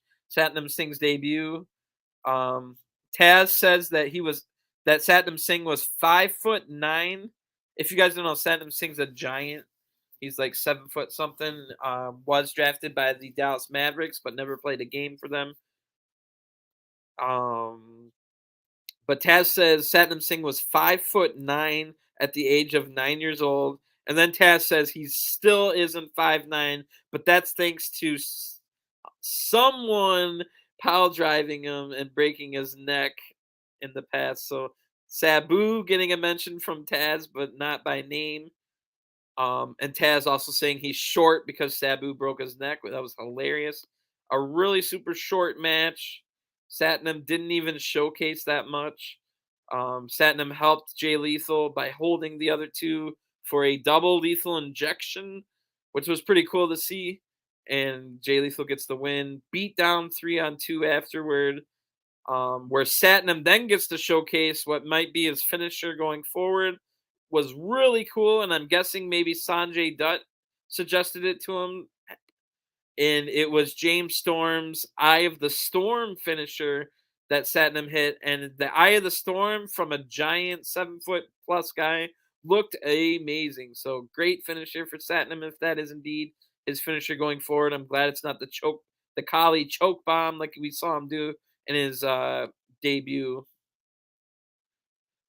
Next, they advertised on Dynamite that we were going to hear from Danhausen and Hook. Well, what we got was a 20-second backstage or somewhere shot on location vignette. Danhausen is on a golf cart or a gator or some kind of hybrid, and is talking to one of the girls and the announcers. And then he drives off, and Hook drives up looking like James Dean, and then he drives off without saying a word. So that's literally all we got out of Danhausen and Hook. Not necessarily something you should. I don't. Sure, you advertise it because you want any Danhausen or Hook fans to come watch your show. But then if they came to watch your show and they got 20 seconds of Danhausen and Hook doing nothing, then they go away with a bad taste in their mouth. I'm not a believer of any news is good news. Controversy creates cash. I'm not a true believer in that in the long run. It can work in the short term, but not the long term. Just ask Eric Bischoff how that works out for him long term in WCW, or if it was just short-term gains.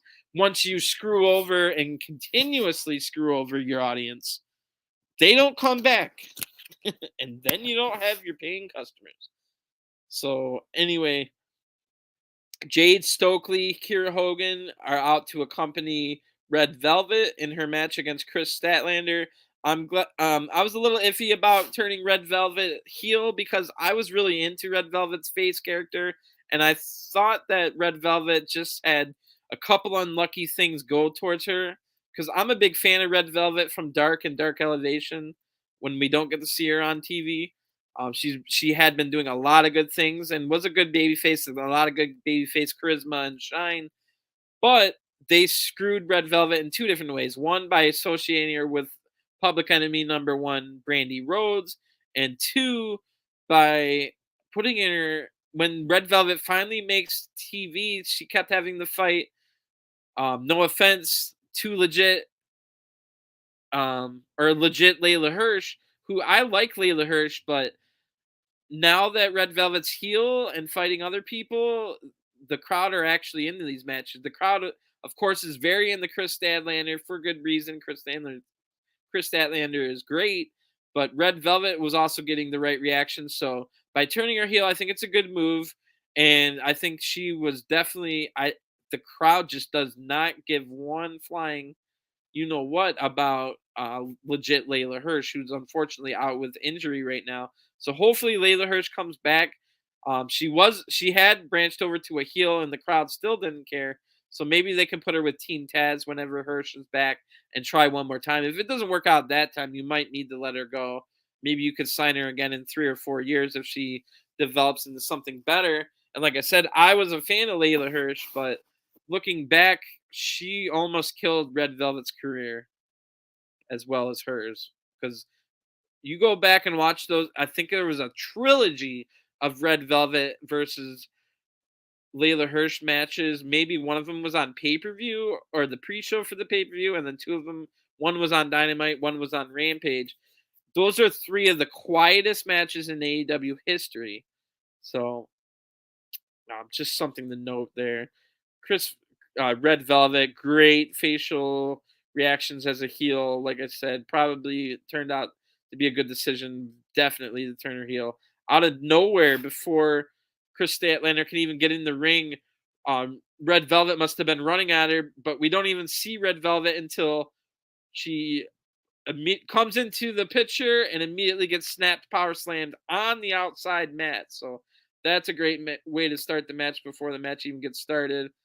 And as in all women's matches, we immediately go to a picture-in-picture break. Every single women's match, you already know about anywhere from 15 to 90 seconds in, it's going to go to a picture-in-picture break. At least we get picture-in-picture. That's all I'll say. So we got to watch a little bit of good back and forth.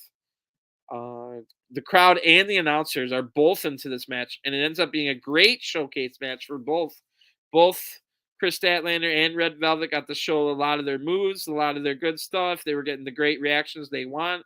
And Chris Statlander, I forget what she calls it, but it's the Dude Buster, the Strong Zero for the win, which is always a devastating looking move. And immediately after the match, pump kick by Jade to Chris Statlander. Anna Jay comes out, puts a Queen Slayer on Kiera Hogan, but then the numbers advantage is too much. Then Athena comes out to make the save, and this is when I realized, oh, we're getting the exact same story, or at least like whatever you want to call it, that Darby Allin, Sting, the Hardys had with the Andrade family office. So it looks like they copy and pasted that exact thing onto these women. So you can pretty much expect this. Just go back and look at how that one went, and you know how this one's going to go. But hopefully coming out of this, Chris Statlander becomes the new TBS champion. I think she's the perfect woman to beat Jade Cargill. It's a AEW original. She's super over. She's got the size to actually look like she could challenge Jade, unlike a lot of these other women who are dwarfed by Jade Cargill. So Jade Cargill's a big star, but I wouldn't mind seeing her lose the streak. All streaks are meant to be broken, and I don't think streaks are necessarily equal ratings. So I think you can get more out of Jade Cargill going forward if she does lose to Chris Statlander. And tonight was a furthering along of this feud between these 6 women. We go from there to a promo for, it looks like it's going to be, well, they just said next week. So I don't know if, but I'm assuming it's on Dynamite. Miro versus Ethan Page in the AEW All Atlantic Championship Tournament. The Crown a new All Atlantic.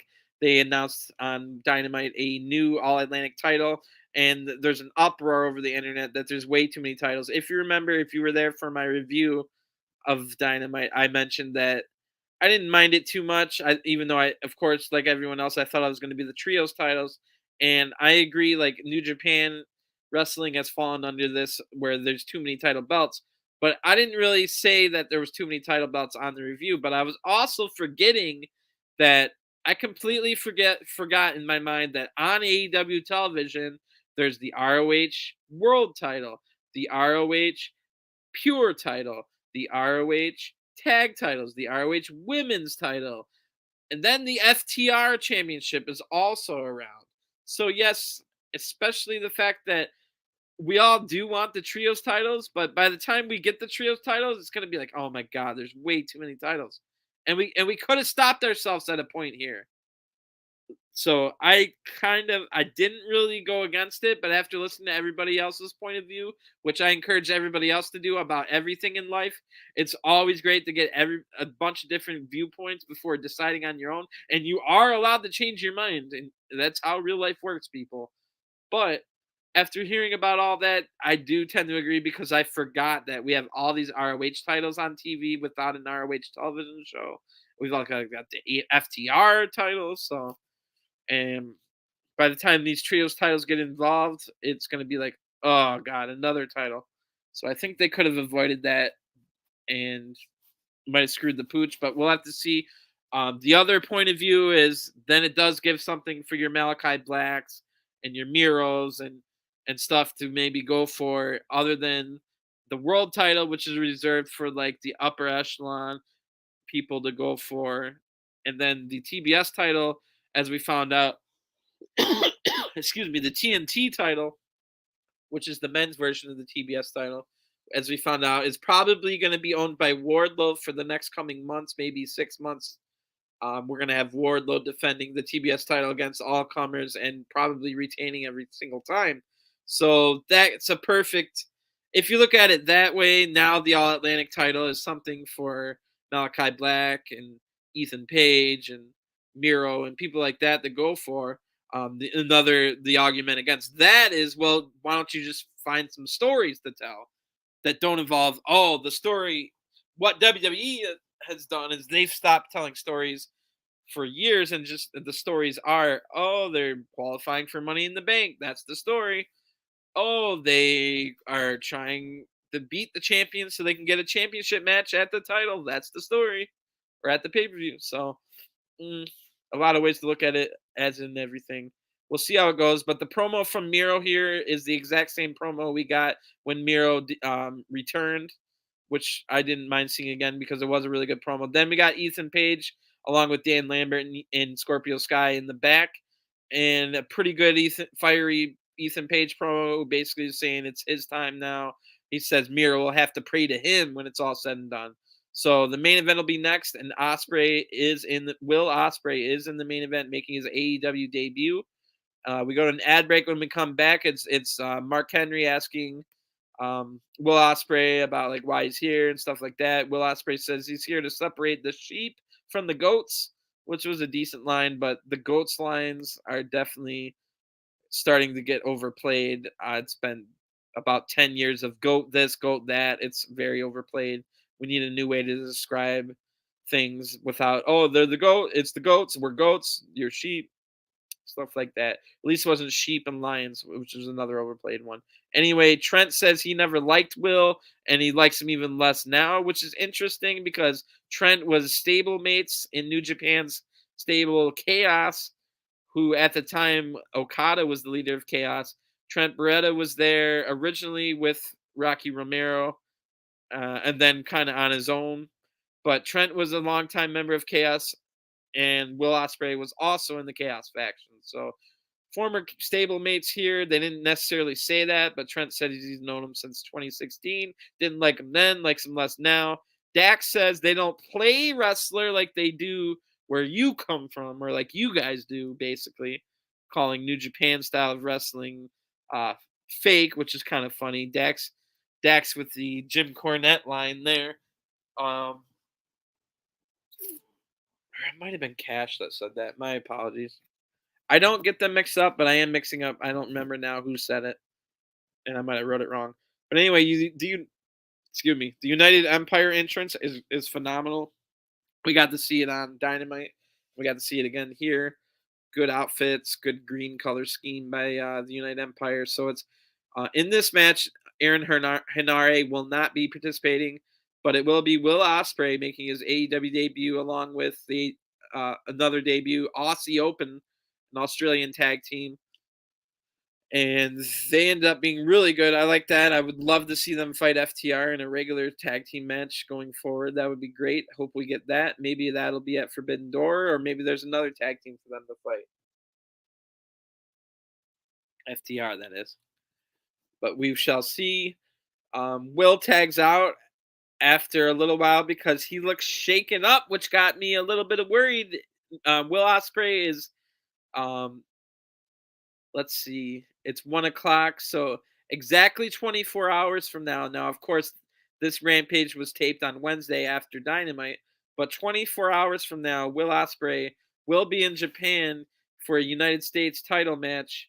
What should be a triple threat, but there is a possibility it'll be a 2 versus 2 match if Juice Robinson is still injured from his appendicitis. He put out a video saying he was injured and that those two should fight for nothing. But that looks to be storyline. I expect it should still be a triple threat. But Will Ospreay goes for a Tijeras on Cash and it looks like the timing was mixed up or something, and Cash doesn't, I don't know who messed it up, but Will has to like just barely get it off and kind of maybe lands on his head a little bit. So he tags out, looks a little bit shaken up. I get worried a little bit. Again, I said it on the Dynamite review.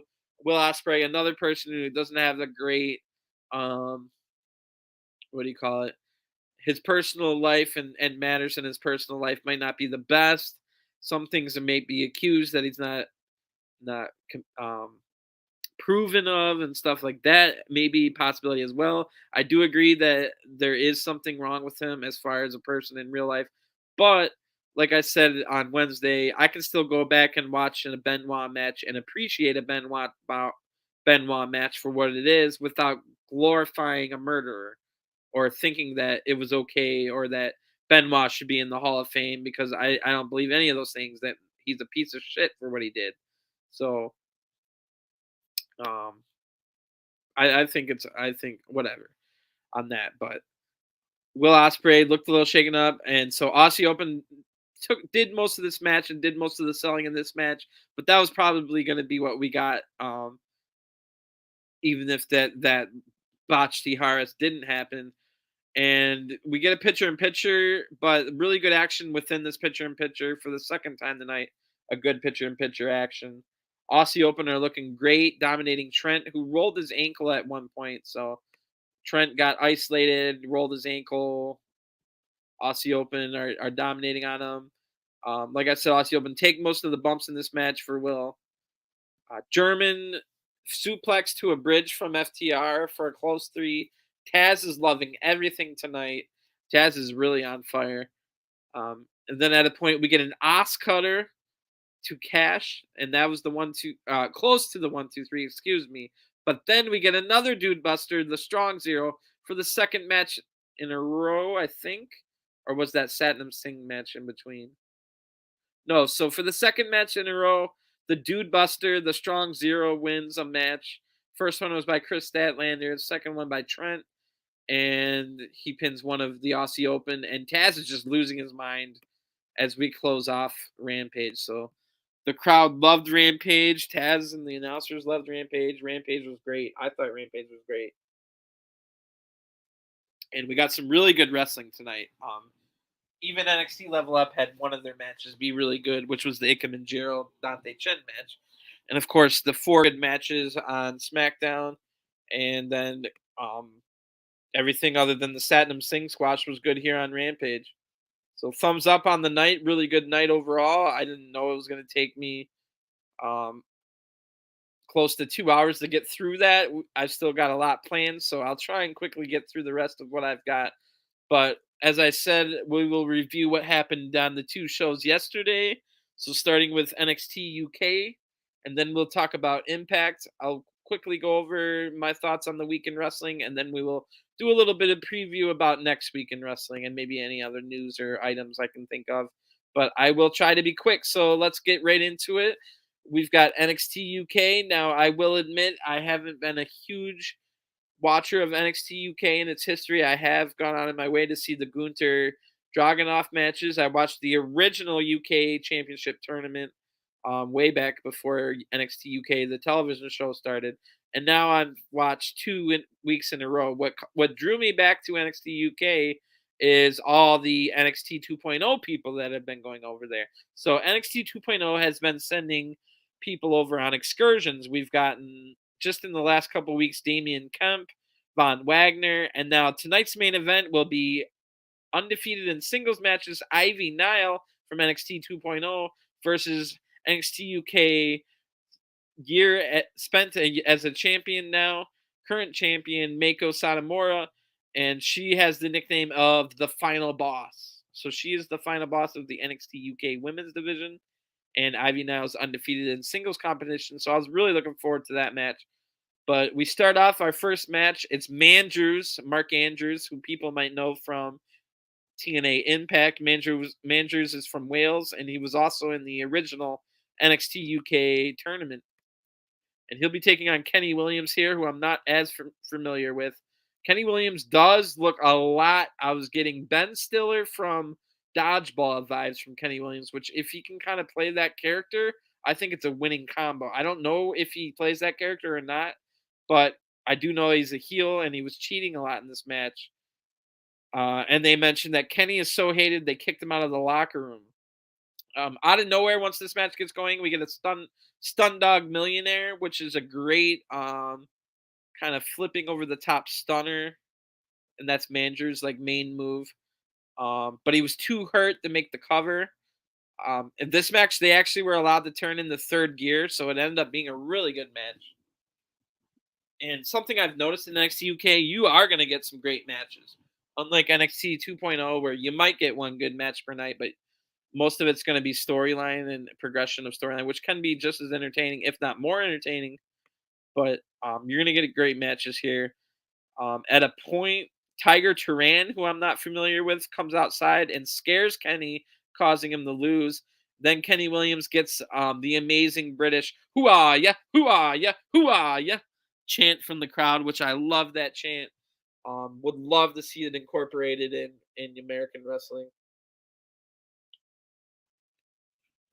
But I guess our version is "hoo, hoo, hoo, hoo." Next, we get a Mustache Mountain package about the history of Mustache Mountain, because last week, Mustache Mountain, it came to a head.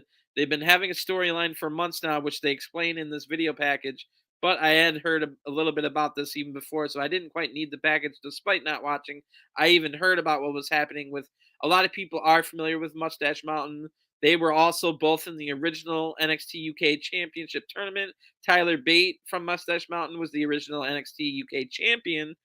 And then they were also, for a short period, I think only a month-long title reign as regular NXT champion, tag team champions. So they were the NXT UK champions for a while now. And basically, the storyline here is great and very believable. They were obviously faces. The crowd loves them. They're Mustache Mountain, and they just kind of a goofy gimmick, but also they're all about British strong style. You guys remember the stuff they did with also Pete Dunne, who is Butch on SmackDown currently. So these guys are great. But the story here was Trent Seven, which is Tyler Bate's tag partner. Tyler Bate is like 25, 26 years old, where Trent Seven is currently 40 years old. And basically the story was Trent Seven knows that or at least has the feeling that he will be fired and let go the second that they are no longer NXT UK tag team champions. Because they know that he knows that Tyler Bate has a great future ahead of him. But Trent Seven isn't ready to give up the tag team, isn't ready to give up the career. So slowly but surely, it's trying to incorporate heel tactics and cheating. Trent Seven is into his matches, despite Tyler Bate being a squeaky clean babyface, and doesn't agree with any of that. But it's a good story because you don't really know who's right or who's wrong. Because is Tyler Bate being selfish for not agreeing to the cheating so that his tag partner can stay employed and they can stay together as a tag team? So is he selfish for not allowing that, or is Trent Seven being selfish by taking Tyler Bate down this road and forcing him maybe to be in a tag team longer than he should be and holding his career down, and also while making him cheat, or at least be associated with a cheater? So Really good storyline. It all came to a head. Last week's main event of NXT UK was a triple threat tag team match where Mustache Mountain lost the titles, and we'll talk about the champions a little bit later, but because they had a great segment backstage, or like a at home vignette, I guess you could call it. But Mustache Mountain lost the titles because Trent Seven wanted to hit one of the guys over the. It wouldn't even have been a DQ because it's a triple threat match, of course. But Tyler Bates said, no cheating. You are not allowed to cheat. I'm not going to carry these tag team titles under the assumption that we cheated to win. So he stopped his partner, which caused them to lose, and new tag team champions. So that happened last week. We get the history package here on this week's NXT UK. And Trent says that next week he will address the situation and we go to ad break. So definitely looking forward to see where they go with the rest of that story. And I can't wait to see Tyler Bate back in America, to be honest. So hopefully we'll see Tyler Bate in America really soon after the storyline. We get Ollie Blake and Mayfair out next versus Symbiosis. And again, like I said, I'm still as much of a wrestling fan as I am. I have not been keeping up with the UK products, so I'm trying to learn as I go here. But Symbiosis, they have a manager, and they kind of seem like a Retribution or Sanity type gimmick. They're wearing combat camo pants and kind of have that same vibe on their entrance. So at a point, Mayfair gets clotheslined and folded absolutely in half. Like, it looked nasty. Symbiosis get the win, and then it looked like they ditched their manager immediately after the win. So I don't know anything about this story, but it looks like Symbiosis might be turning face, or maybe they're just going to be even more evil now that they don't have a manager. Who knows where that's going to go? But I was intrigued by it. Short match here, but good stuff. We go to the back. Ilya Dragunov is there with his UK title, and he's talking about how much he admires Mako Satomura, and he's talking about how they're going to be in the main event, how she's going to be in the main event, and he basically says him and Mika are both out to prove that NXT UK is the best in the world, and they do have some of the best champions in the world. You can't deny that Ilya Dragunov and Mako Sakamoto are two of the best combination of men's and women's champion in the world. Let's go look at our other ones real quick. In AEW, you could say that CM Punk is still the champion, and then the women's champion is Thunder Rosa. In WWE, of course, Roman Reigns has all the gold, and then his counterparts are currently Ronda Rousey and who's Raw champion? Why am I drawing a blank? Oh, Bianca Belair. So I guess that would probably Roman and Bianca and went plus Ronda, but you get what I'm saying. We go to ad break after that Ilya, really good Ilya promo. And then we come back and we get that promo I was talking about. It was Smith and Carter, and they were the ones that won the tag team titles.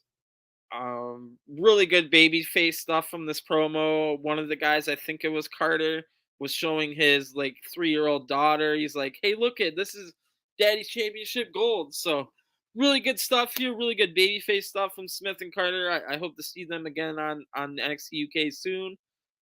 And so that was the other side, the celebration side of the tag title main event. One team in misery and maybe broken up, while the other team is on cloud nine. We got a male out first. If you look on it on written down, it looks like Amale, but it's pronounced a male, and she is French. She's the French Hope, and the crowd actually loves her. So this is someone I've heard her name, and of course I was only reading it, so I thought it was Amale forever too. But it's a male. I think it's pronounced exactly like a male.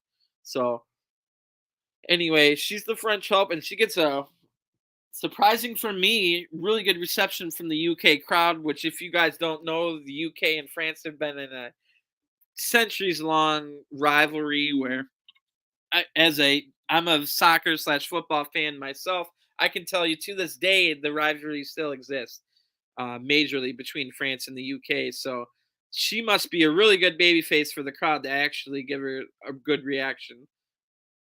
Like I said, I think she's been there for at least a year, maybe even like 2 years. She's been there a long time.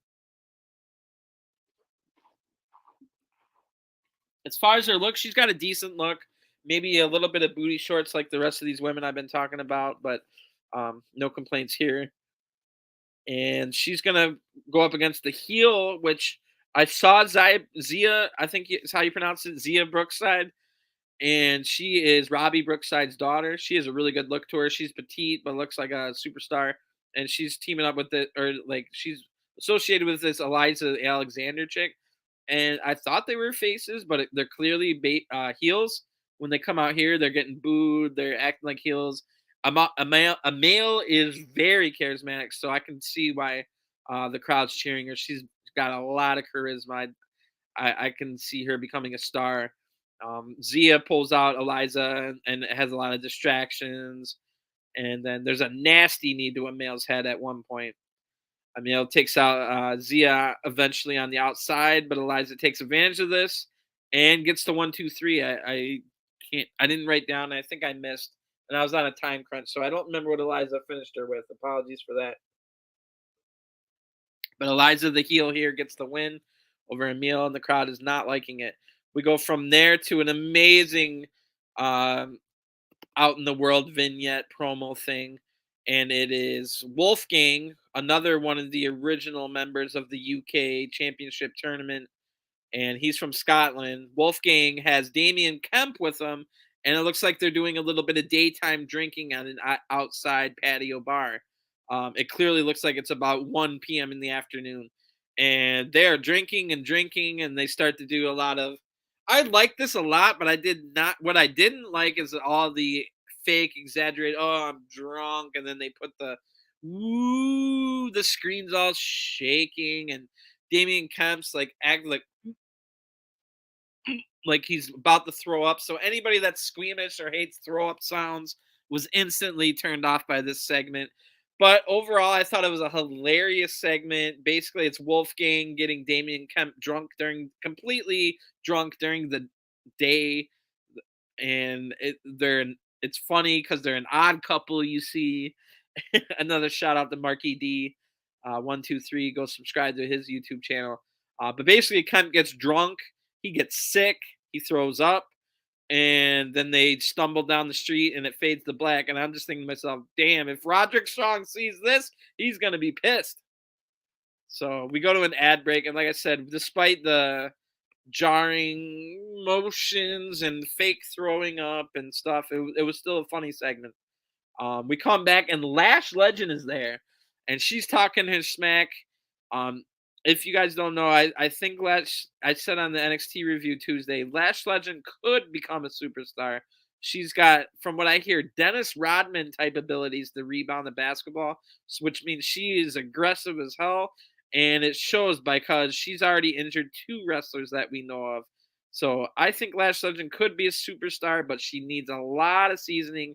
And she's one of those people, I hope she's going on the Largo Loop against Kaylee Ray, now called Alba Fire, the longest reigning UK women's champion ever, even longer than Mako's current reign. And Lash Legend is, I'm assuming, is going to be in the ring with her on the Largo Loop, and hopefully A, doesn't kill Kaylee Ray, and B, improves so that she's not dangerous in the ring, because I see a lot of potential in Lash Legend. And if she never picks it up, then I think she can even have potential as a manager, because she's great at talking. She knows her role. She's great at trash talking, which means she was probably doing a lot of. If you just think of her as the female Dennis Rodman, then you know she was literally on the court being aggressive as hell, not caring about the health of other women, and trash talking, which we could harness this into becoming one of the top heels in the entire business. But what we don't need is another Nia Jax that's going to injure all these 95-pound women. Now, if we had a weight division and Lash Legend could only wrestle other big women, that would be perfect, but that's not how it works. Lash Legend is going to be in there with girls that are twice as small as her, and she really needs to find out how to harness aggression and trash talking without injuries. So, anyway, sorry to go off on that tangent, but I'm a firm believer that Lash Legend could become a real legend in the business, and everybody hates her right now because she's been injuring smaller petite girls, but Again, a lot of wrestling fans are not sports fans. A lot of wrestling fans won't have a freaking clue what I'm talking about when I say she is the female Dennis Rodman, as far as aggressive, one of the best rebounders of all time in her division, being the women's division of basketball. Um, so anyway, Lashley's in the back, and she's just talking all kinds of smack. There was this woman, I couldn't quite get her name, talking to her, so apologies for that. Again, I was in a time crunch today.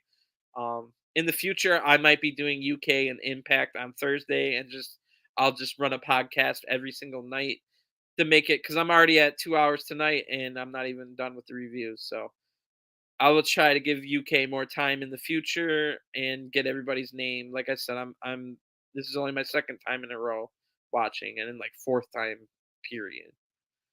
Anyway, we've got Noam Dar, or they tell us that it's going to be Noam Dar and Shaw Samuels, which we got an amazing.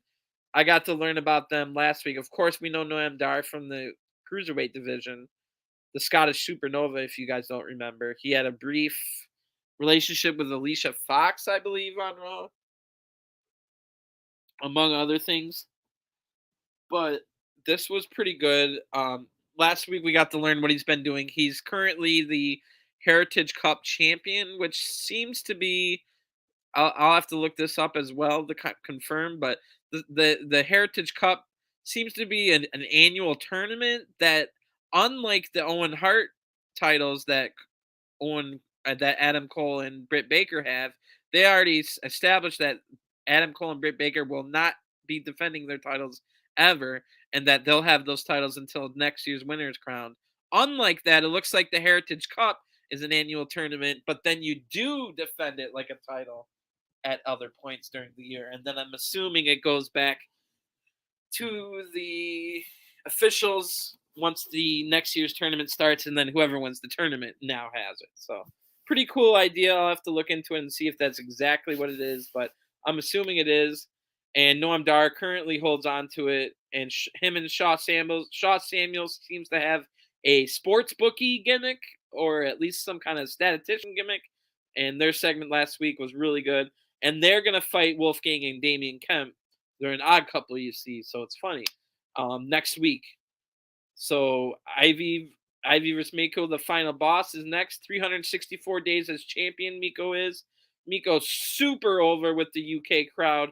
It almost makes me definitely want to go back and watch the last year of Miko's career, to see what kind of great stuff she was doing. Great grappling to start this off.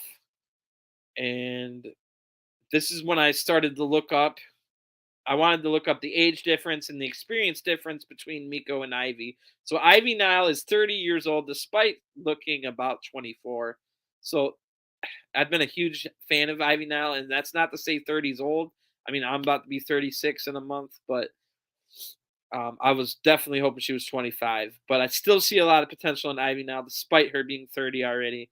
I think she could have a great 10-year career, and then call it a day. Like, she's barely had. I don't think she had any training before coming to NXT, but she has an amazing workout physique and workout mentality, and apparently an ability to listen and be coached.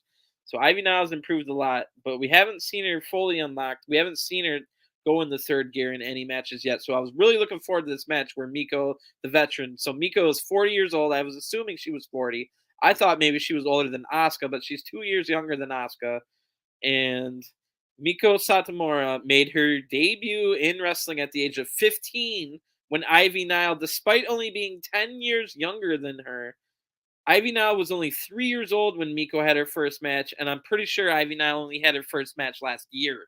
So that's the gap in experience we're talking about here.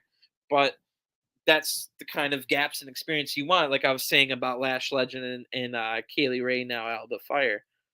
You want those super veteran guys or girls to be in there with the rookies. So yeah, that was pretty amazing to find. Ivy now does some heel push-ups on Miko's neck, kind of like a Scott Steiner type deal, which I thought was amazing. So this definitely established that Ivy now was going to play the heel in this match, and which is a smart move. The crowd is in love with Miko, and the announcers bring up that new recruits learn faster than the past, which I've also noticed, and you can take this to almost every sport. Like I've been saying, I'm a fan of all sports in the world, basically. Like you'll find me watching golf, tennis, all those sports, in addition to like basketball, football, soccer. Anyway, I think it was Nigel McGuinness on commentary, which I failed to mention, but Nigel McGuinness does commentary for both Level Up and NXT UK, and he's amazing at commentary. So look for more things from him in the future. I could definitely see him working his way all the way up to maybe the Pat McAfee of Raw going forward in the next year or so. Anyway, he brings up that it seems like new recruits are learning faster than people in the past, and there's a lot of reasons for this. And this is something I've thought about. Like I said, going back to real sports for many years, I've thought about this, and it's definitely true. Like there is a reason, like that records are continuing to be broken, broke, and that is for many multitude of reasons. One of which being that we now know that the best workout and nutrition possible to make um the perfect athlete. So now athletes, because of this knowledge, are athletes in the past were like going out to the bar and partying after a game or a match. Now they take care of their bodies like it's a temple. They go in like cryogenic sleep like LeBron James does and stuff like that. Now they could be prime athletes until they're like in their mid 40s. Like we're seeing Tom Brady do some ridiculous stuff at the age of like 43 or whatever it is. So it's all over sports that people are coming out. Like 18-year-olds seem to be faster, quicker, smarter than the people in the past. And because of all those technologies, people are able to go at a high peak until their 40s. So what I'm saying is I'm thought about these reasons why, and of course a lot of it has to do with the nutrition and the whatnot, but the smartness stuff, and like I said, like the quick learning, and people are smarter than they were in the past when it comes to whatever sport they're doing, or if it's wrestling, pro wrestling. And the reason for that, in my opinion, is thanks to, for example, video games like John Madden Football, FIFA, WWE 2K, things like that. Now, of course, they're not the perfect representation of the sport. And of course, you're sitting on your butt. So you still have to have a great workout plan, great nutrition, and train and all that stuff. But your body shouldn't be training 24 hours a day, like, and then other stuff you got to do, maybe a job and work. But in that downtime, what you can do is go play John Madden Football, go play FIFA, the video game, go play WWE 2K. And what you're doing is you're training your brain. Now, you might be thinking this is a pipe dream and I'm going off on a weird tangent, and you might be right. But I truly believe that if you're an 18-year-old going into American football as a college athlete, I think you're much more not only better trained physically, better trained nutritionally, but you're way smarter than an 18-year-old in 1960 was. And this is because your access to watching the professionals play has been much improved. You can go watch and go online and study tapes from anybody, whether it be football, soccer, or professional wrestling. You can have access to go watch a match from the 1960s, a match from the 1980s, a match from the 1990s, and see how different things work and don't work. If you want to put in your time, if you want to study. But even if you don't want to study like that on tape, just by playing the video game, you are going to improve in that sport, whether it be professional wrestling or soccer or football or whatever.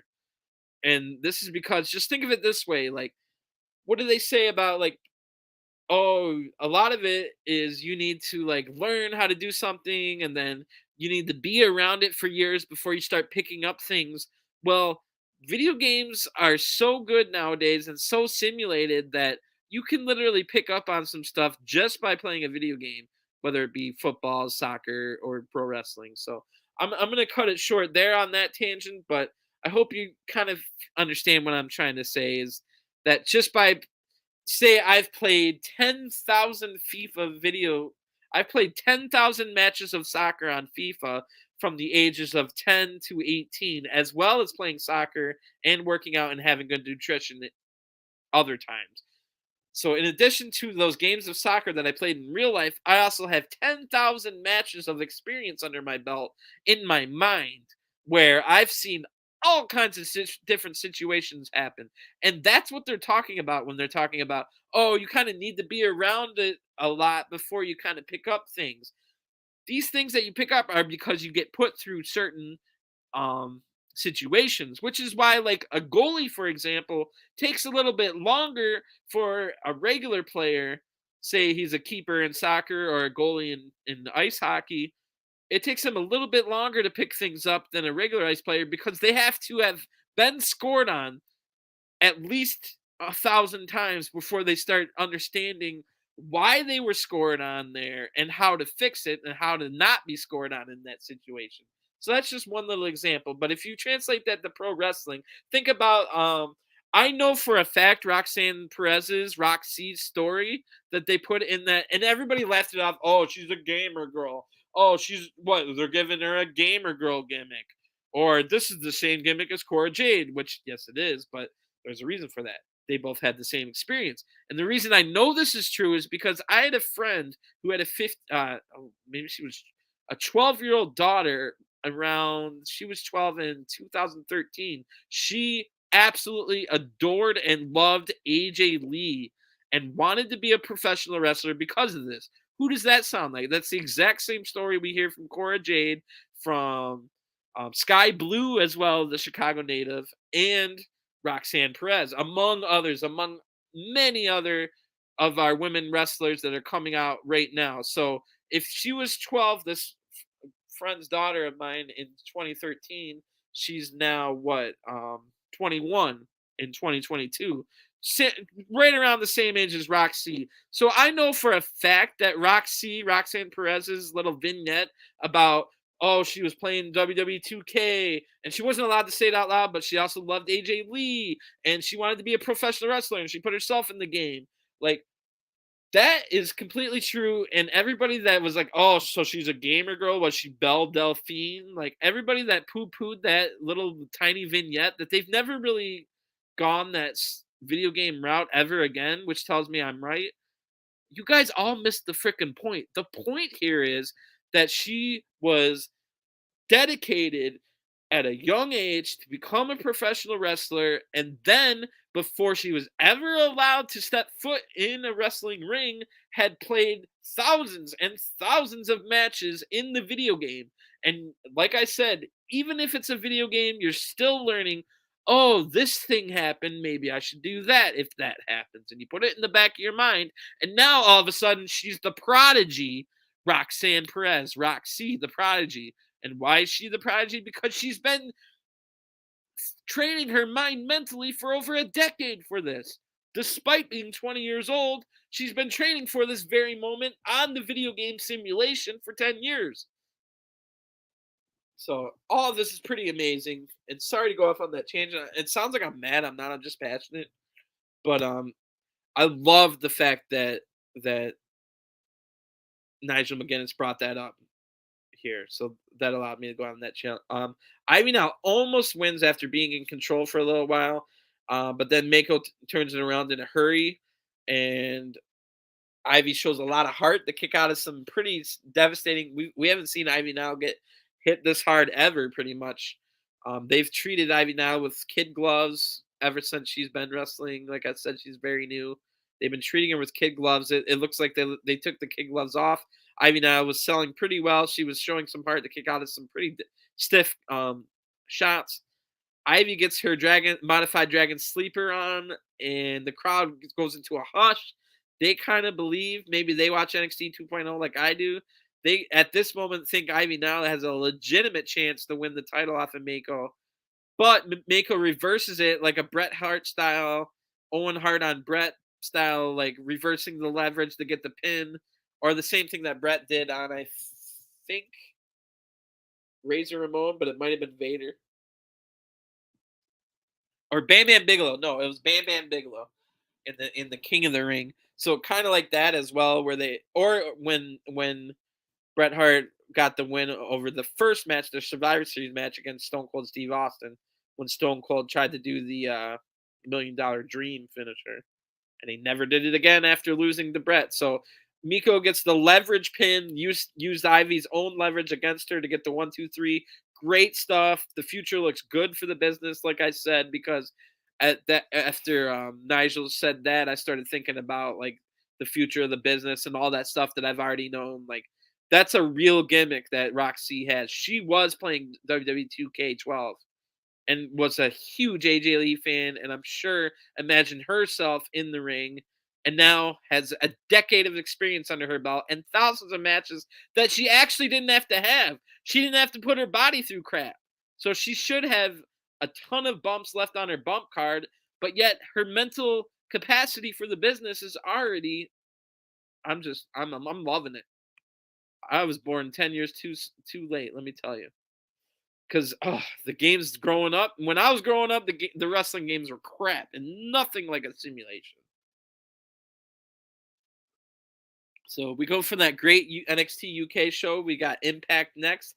A lot of people have been saying that Impact has been improving a lot in the last couple months. I would tend to agree, and this episode is one that you can tell your friends if you yourself are an are an Impact fan and you want to get some of your other wrestling fans to finally watch.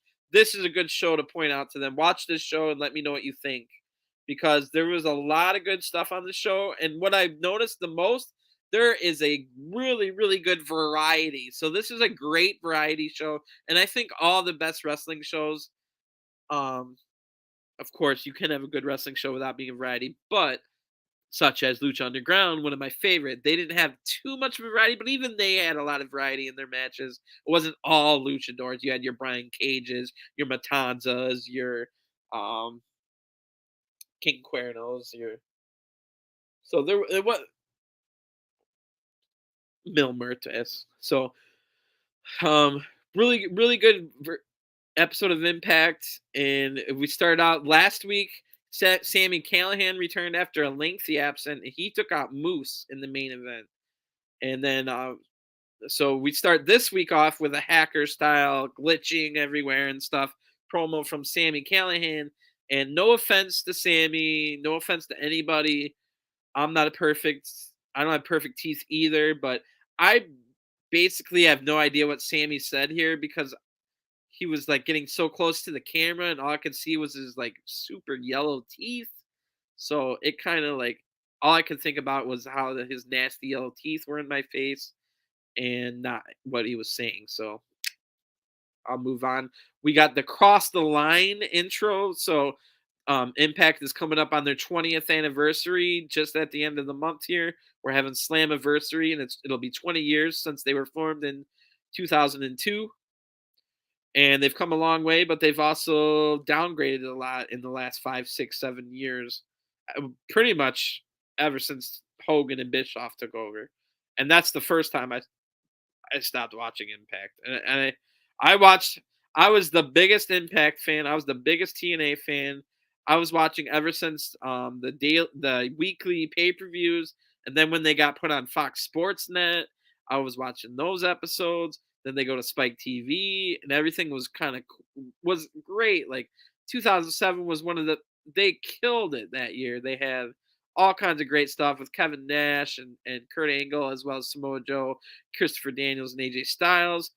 But it all pretty much got thrown in the trash. I watched the very first episode of the Hogan Bischoff regime, and I knew exactly where this television show was about to go, and that was straight into the WCW 2000 trash bin. So I returned maybe in 2014. AJ was gone at that point.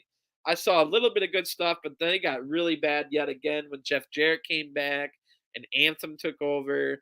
But I will say Anthem is still in charge as of right now, and they have improved from where they were. Um, the Hardy Boys had a big help in reinventing TNA Impact with their cinematic style presentation, where to this day TNA Impact keeps cinematic styles as part of their repertoire, and we'll see one and a half. I wouldn't say two, but one and a half cinematic style matches on tonight's episode to go with. So that's what I was talking about, the big variety of things that you'll get on Impact. So, like I said, we've been getting different classic intro songs. This time it was the Cross the Line song from, I think, like the 2008, 2009 era, just before Hogan got there, I believe. And then the Influence is out first. So the Influence is the women's tag team champions. It's longtime member of the Impact roster, Madison Rayne, along with Tennille Dashwood, who was formerly known as Emma in WWE. They are the tag team titles champions. They're heels, the influencers. They got like a social media type gimmick, with the influencer name. The crowd doesn't boo them or cheer them, so the influencers are completely not over. I would probably put most of the blame on Madison Rayne, even though Madison Rayne has gotten decent receptions from this crowd in the past. That was like 5-6 years ago. She was never that great of a wrestler. She probably wasn't even better than Angelina Love or Velvet Sky, who she was stablemates with, and people make fun of their wrestling. Madison Rayne has gone on to win like 7 world titles in Impact, and now is multiple time tag champ as well. I never understood that, but so even if some of this crowd did enjoy her at a point, I think they're completely done with her by now, and she's probably bringing down Tennille. So hopefully they have Tennille go out on her own in the future, because this crowd was completely indifferent. Um, So Tennille Dashwood's going to be in a singles match against Rosemary. They've been in a long-term feud against Decay. Rosemary's still part of Decay, going back all the way to the Hardy Compound cinematic style stuff. Remember, they were fighting Decay. Of course, Abyss has retired, and now he's an agent over at WWE.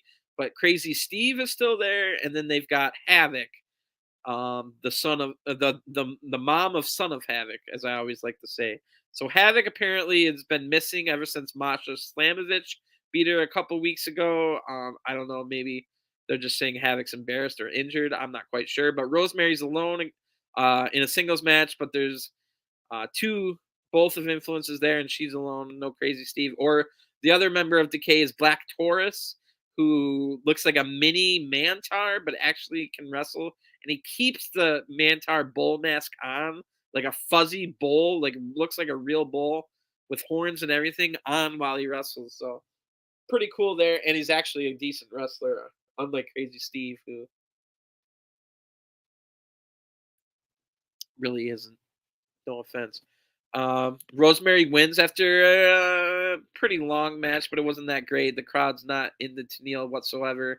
Probably because, like I said, her association with Madison Rayne. But Rosemary's over with the crowd, and she wins with a nice bridge maneuver, but then immediately gets beat down after the match. We all saw that coming. But what we didn't see is Taya Valkyrie down to make the save for Rosemary, who had major history in the past, even here on Impact, but also in AAA promotion, and maybe another place as well. Let me blow my nose real quick. Apologies, but I will mute it.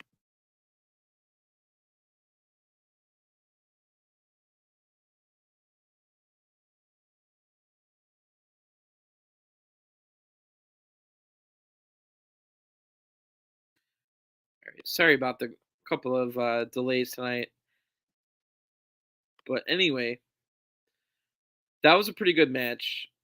Better than I thought. Rosemary's over. Taya Valkyrie makes the save, and at the end we see Rosemary. If you can read lips, you see that she says thanks to Taya Valkyrie, and the segment ends.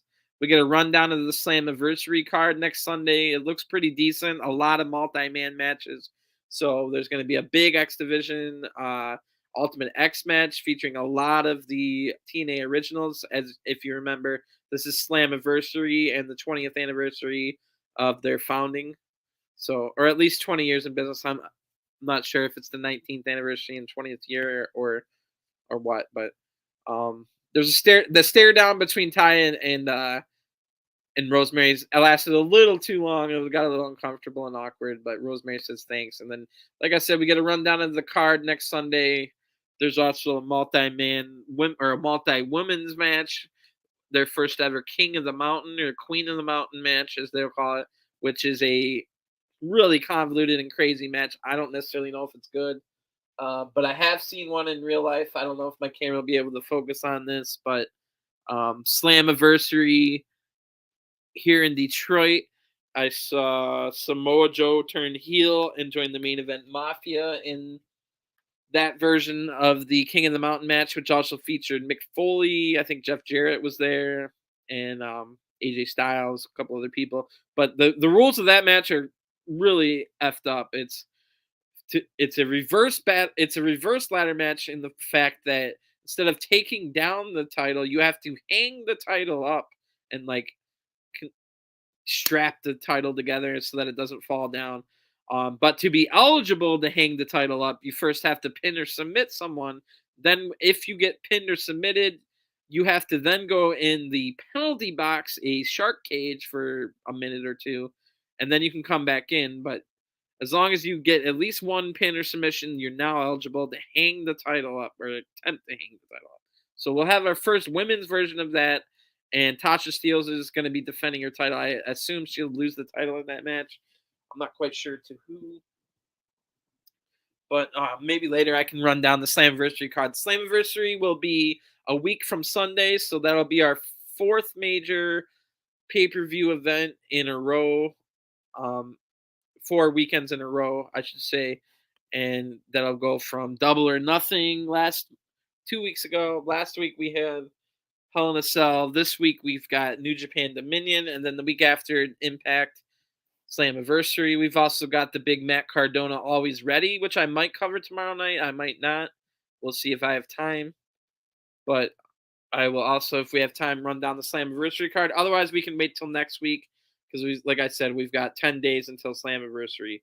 And then tonight it's going to be the champion of Impact, Josh Alexander, the former tag team partner called The North, and his partner was Ethan Page. You guys might remember Ethan or Brandy Rhodes name dropping Josh Alexander on Impact when she told Ethan, "Well, we only hired you to get closer to Alexander." So I'll be right back. Apologies again.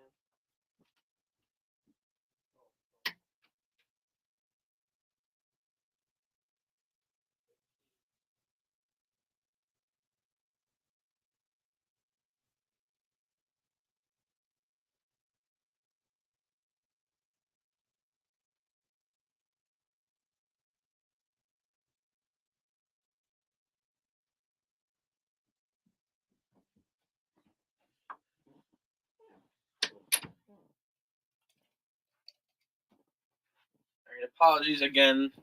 I definitely need to try and find a co-host if I can't make it 2.5 hours without 2 bathroom trips.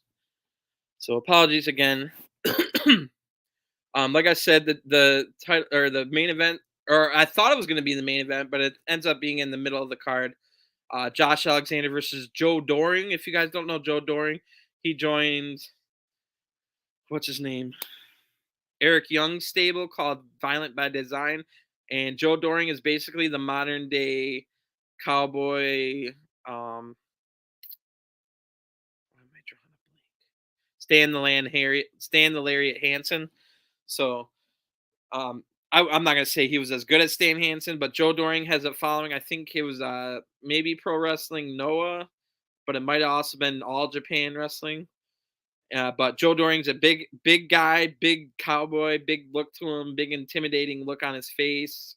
Decent wrestler, good brawler, and over in Japan. So definitely one of those types that Japan loves, the big brawlers.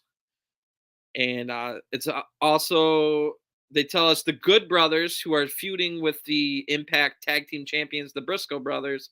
It tells us the Good Brothers, which are, of course, Doc Gallows and Carl Anderson of the Bullet Club. And they're going to visit Sandy Fork, Delaware, which, as we all know, if you're a longtime fan of ROH, that's the hometown of them boys, the Briscoe Brothers. So, again, some people don't like the Briscoes for some things that they've said in the past, which I can completely understand. But, again, I can also watch wrestling and appreciate someone without liking their personal opinions or life. Anyway, they have to actually be good, though. That's why I don't like John Cena and Lacey Evans. They're not good. So if you're not good and you're a shit individual in real life, I definitely do not like you, and I will not root for you. Anyway, we come back from the break, and it's amazing. We go to the Briscoes farm. We've got a version of old McDonald music while we get a montage of the Good Brothers going around the Briscoes farm. They said it. They go into the barn and Gallows says it smells like a Tama Tonga match in here, which was pretty funny. And then they find a small, maybe 4-year-old boy, and they're telling the 4-year-old boy that, oh yeah, I've been in the Tokyo Dome like 8 times, and we've been uh, IWGP champion this many times, and so that's pretty funny that the small child wouldn't even freaking know what they're talking about. They said they only found 1 chicken on the whole chicken farm, so that's funny as well. So all in all, it's been a pretty good segment so far. Then we see the back of an old man, and if you followed the Briscoes, you know exactly where this is about to go. It is Papa Briscoe himself. If you thought them boys were, if you thought them boys were too much, you should meet their dad. So Papa Briscoe's there, and basically the Good Brothers say, well, we came here to beat up your sons, but since we can't find them, we're going to beat up John Cena. No, I'm just kidding. But they said, we're going to beat you, make a good substitute. So Papa Briscoe doesn't back down whatsoever, but does get saved in a pickup truck. Here comes the Briscoe brothers. They've got like a 2x4. They try to hit the Good Brothers with, but they miss, and then they get out, and we basically get a little 30-second to 90 seconds version of a boneyard match, but instead of being at nighttime, it was during the day. And like I said, it didn't last very long, but it was good action. It was fun to watch. And so far, it's been a pretty good show. We got a decent women's match. I would say that was the worst match of the night, probably that Tennille Dashwood versus Rosemary, but it wasn't too bad either. And then we got this Briscoe brothers versus Good Brothers cinematic little thing here, and it was really funny. So then we go to the ad break, and we got Heath Slater in the back. I think he might just be going by Heath now, but maybe Heath Miller. But recently they've been having him team with Rhino again. Don't forget, the first ever SmackDown Tag Team Champions are Heath Slater and Rhino. And they've been teaming again, and they've been feuding with Honor No More, which, if you guys don't know, Honor No More is the stable. I think it's five or six people now, and it's a bunch of the former Ring of Honor wrestlers who, of course, lost their job when Ring of Honor went out of business. So they all signed with Impact, and Impact put all of them in a stable together where they have no honor. They're complete heels. They're the NWO, and they're here to take over. And they got Eddie Kingston, who the TNA fans loved and was one of the top baby faces in Impact for the last 5 years, maybe even longer. He joined his old ROH friends in Honor No More. So they've got like Matt Taven and Mike Bennett along with his wife. Can't remember her name, but you all know his wife. And then PCO, who we'll see a little bit later. I think he got big. If you guys don't remember, that's Pierre Carl Ouellet, formerly known as John Pierre Lafitte, and as part of the Mounties, the Quebecers, and the Amazing French Canadians. And that's all back in the late 90s, and he's still wrestling to this day, and he has a killer match in just a little bit. But I think even though PCO started out with Honor No More, PCO has turned face recently, and Honor No More also added to their ranks by getting Kenny King to return the Impact, who's also a former ROH man, and he joined up with them as well. So basically, Rhino got taken out and says Rhino has to have surgery and he's going to be out for months, he says, and that he says he's basically going to kill Honor No More. He's mad. So Macklin's out next. Macklin's been getting pushed pretty heavily lately. If you guys don't know who Steve Macklin is, he was one of the members of Forgotten Sons in WWE, and he's the one that wasn't part of the Blake and Murphy group, so he's the other one. And he started out as a face, but he seems to be going more heelish as we go here. Last week, he pinned Big Cass, and at the last pay-per-view, Macklin won a triple threat match featuring Chris Sabin and Jay White, of all people. who will be fighting Okada for the IWGP World Heavyweight title in about 25, 26 hours, 27 hours from now. So Macklin's been getting a huge push, but also has turned heel recently. And PCO is out next to a huge reaction. PCO is way over with the crowd. So basically, PCO, like I said, he's like in his mid-50s.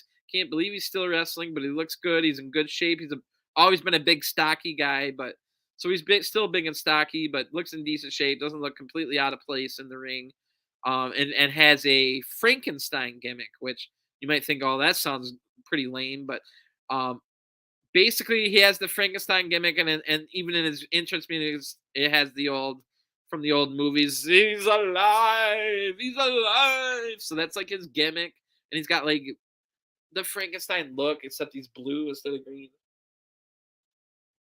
But this is all kind of the gimmick is because he's able to take insane amounts of pain and still keep going as if he's like a monster, basically. So he's out to a big reaction. PCO is recently. PCO beat Jonah, the former NXT North American champion Jonah, in a Monsters Ball match, and then like I said, I'm pretty sure he's face. He turned on no honor no more, or at least disassociated with them. There's a botch clothesline to the outside at a point, which looked pretty nasty, and then a Big E spear to the outside from PCO, who then comes up bleeding from the mouth. Might have cut his lip or lost a tooth or something. Now PCO, mind you, mid-50s, been wrestling for almost as long as I've been watching wrestling, about 30 years. And this guy is out here doing moonsaults and Big E spears to the outside and bleeding from the mouth and all kinds of stuff. And then we get a Macklin dive to the outside, but PCO's the first one up out of that. Then we get a Macklin spine buster that looked nasty to the ramp, and we go to ad break. We come back. PCO's bleeding from the head even more, bleeding from the mouth even more. The crowd's super in the PCO. He's over like crazy. This match is brutal. It would not have looked out of place on a 1996 ECW card. And so at a point, PCO gets up, and I'm assuming it's from the nasty spine buster on the ramp, but PCO strips his shirt off, which was kind of weird, but he strips his shirt off to show us that his shoulder is completely out of its socket. You can see his collarbone sticking up like it's almost about to penetrate his skin. PCO's got a really badly out of socket shoulder, and mind you, this guy's in his mid-50s again, like I said, a 30-year veteran. And PCO continues the match. He's bloody from the mouth, bloody from the head. His arm is hanging out of its socket, and PCO loses the match, but wins the battle because the crowd is into him. I don't know where you go from this. Do you put a title on PCO? You could put the Impact title on him right now, and the crowd would love it. Like I said, he's in his mid-50s, so he doesn't have a huge future. And especially if he's wrestling crazy matches like this, like blood everywhere, arm out of the socket, you got to capitalize on it now. So I wouldn't mind putting the Impact title. We've had worse Impact champions than PCO, let me fucking tell you. So PCO as Impact champion, maybe not a lot of people are saying it, but I would maybe go that route. But I love this, and like I said, ECW in 1996 would have loved this PCO versus Macklin match. And again, shows that Impact is a wide variety of matches. So we go from a cinematic match at a barn during the middle of the day to basically a boneyard match to a 1996 ECW match, and it gets even crazier in a little bit as far as variety. So we go from there to an ad break. We come back. We see Samoa Joe winning a King of the Mountain match, but not the one I was at here in Detroit, a different one.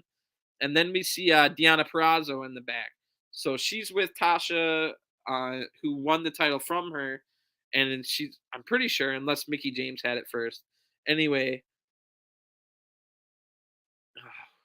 so Deonna's in the back, and I don't really understand. It was a confusing segment. Like, Tasha and Savannah Evans are like talking to Deonna about something, and then Chelsea Green comes in, and I didn't have time to rewind it, but I have no idea what they were talking about. So it was teased last week after we got Chris Harris and Shark Boy to return. As I said, Slammiversary is a week from Sunday, and it'll be 20 years that TNA's been around. So they've been bringing back some of the legends. Last week it was Wildcat Chris Harris and Shark Boy. So I was wondering, who's it going to be this week? Maybe we'll get like a Kurt Angle appearance or something like that. Like, obviously it can't be AJ Styles. It could be Samoa Joe, because we see on this very episode that the working agreement between AEW and Impact is well and alive, because Frankie Kazarian is on this episode. But our TNA legend, let me smack myself in the forehead. It's the blueprint, the DNA, Matt Morgan. Has a really lame promo, and thankfully it's not too long, and I can't believe Matt Morgan's a TNA legend. Anyway, Vincent actually cuts him off and says TNA is over with. Honor No More is going to take them all out. So we go from that lame segment to Violent by Design. As if you remember, that's Eric Young's new stable. I'm not really new, but newish. They've kind of got some of the vibes from the old Sanity stable, but they're really not that out of the. They're just guys that like to beat people up, basically. Violent by Design, of course, from the name. So it's going to be, like I said earlier, Joe Doring, somewhat of a legend in Japan as a big man, and the new age, the modern day Stan the Lariat Hansen, and he'll be facing off against Impact champion Josh Alexander. And this is when they tell us there's yet another event on July 2nd for Impact. So I don't know if this is another pay-per-view or what, but Impact has been doing this a lot lately, where they'll have an event and then like 2 weeks later there's another event. I'm like, bro, you're taping your shows you take 1 month of shows all at once, and now you're having like multiple pay-per-views before a month end. It's really confusing, and I hope that's not true. I hope it's just a regular event, but we'll see. But here's what I was saying about the variety we got on tonight's episode. So 2 matches ago, it was basically a boneyard cinematic match, even though it didn't last very long. And then last match was straight out of 1996 ECW. This Joe Doring versus Josh Alexander match, straight out of the 1980s Stampede Wrestling. Now, you might think to yourself, that sounds boring, 1980s wrestling, ew. But no, if you go watch some of the old 1980s Stampede Wrestling, we're talking about the people, like, where Bret Hart and Owen Hart came from, among other people, Dynamite Kid and the British Bulldog and all these other people. Based on their location, they would get a lot of people from Japan to come to Stampede Wrestling. And they would also, because Canada was part of the British Commonwealth, get a lot of the British wrestlers. So in 1980, in Stampede Wrestling, you had this amazing hybrid style of strong style from Japan, catch as catch can from Britain, as well as the American-Canadian hybrid technical style. The one thing you wouldn't see much of that makes today's wrestling is basically all of that, but also mixed with Lucha Libre. But Stampede Wrestling was very much anti-Lucha Libre. All you got to do is go back to the Bret Hart promo before the Iron Man match, when he was training for the Iron Man match at WrestleMania 12. Bret Hart says on Raw in a vignette that Mexican wrestlers are weak and lack toughness. So you can tell right there that Stampede Wrestling doesn't appreciate Lucha Libre. So if you take 1980s Stampede Wrestling and mix it with Lucha Libre, you basically get the TNA X Division / AEW style that we all have enjoyed and are enjoying right now. So it wasn't boring whatsoever. It was amazing. And to come off right after a 1996 ECW match to get a 1982 Stampede Wrestling match was amazing. And really shows that Impact is a variety show for everybody. And a lot of times when you have a show for everybody, you get nobody watching or interested, but which is kind of the case. They're the lowest rated in all of the television shows on television, but wrestling shows on television. But I hope they got some good stuff going. So Doring tries to use the flag at a point. Like I said, it's hard to describe how great this match is. You got to go watch it yourself. Doring tries to use the Violent by Design flag, but Josh used it instead, and we get a DQ finish. But I'm fine with a DQ finish as long as the match before it got DQ'd was good. Violent Design back off at this point. Josh looks mad, and wait, no, they beat him down, and they get good heel heat. Pretty sure. So then we get Gia, and she's trying to knock on Moose's locker room after this match. Moose comes out eventually, says he's not worried about Sami Callihan. Then spooky things start happening and glitches start happening. So, oh boy, here we go again. So Moose's tone changes, and he basically kind of acts like he's scared, which is dumb. And it goes, and he says he's going to end Sammy. We go to ad break.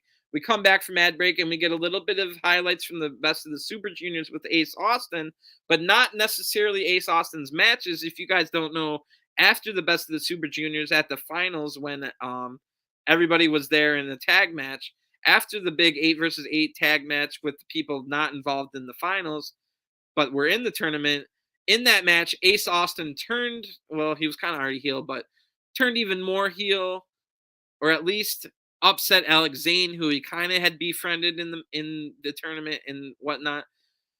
And Ace Austin's now a member of Bullet Club, so you can expect to see Ace Austin and Chris Bay now become allies on Impact Television as a result of that. And we even got the New Japan backstage interview where Zane shows up and he's pissed at Ace Austin, but Alex Zane showed up all angry with 10 Bullet Club members there. So it quickly becomes a 10-on-1 beatdown. And after that, they tell us Alex Zane will be the final competitor in the Ultimate X match coming up. So looking forward to that Ultimate X match. It should be a great one. We go right from there to Moose backstage again. He's looking for Sammy. We get more spookiness. And then Sammy appears.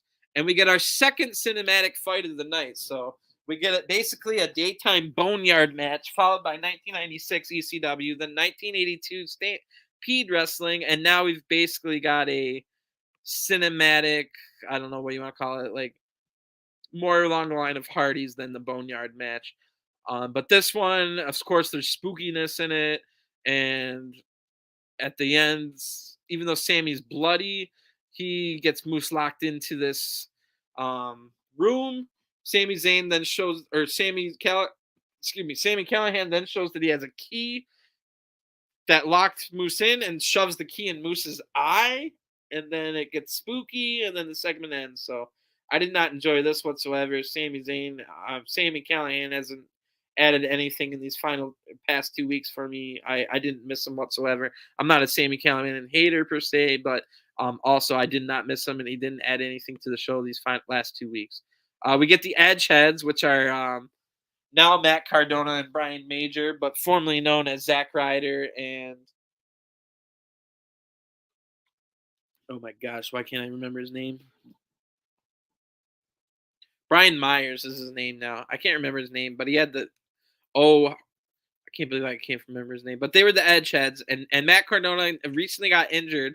So even though Matt Cardona's doing the Always Ready pay-per-view tomorrow, he's got an injury. He can't wrestle at his own pay-per-view, and he hands the digital tire over to Brian Myers, who Matt Cardona already lost the digital championship to Rich Swann. So it's not even his title to give Brian, but then they say Brian will challenge Swann for the title next week, which it was supposed to be Matt Cardona challenging for the title.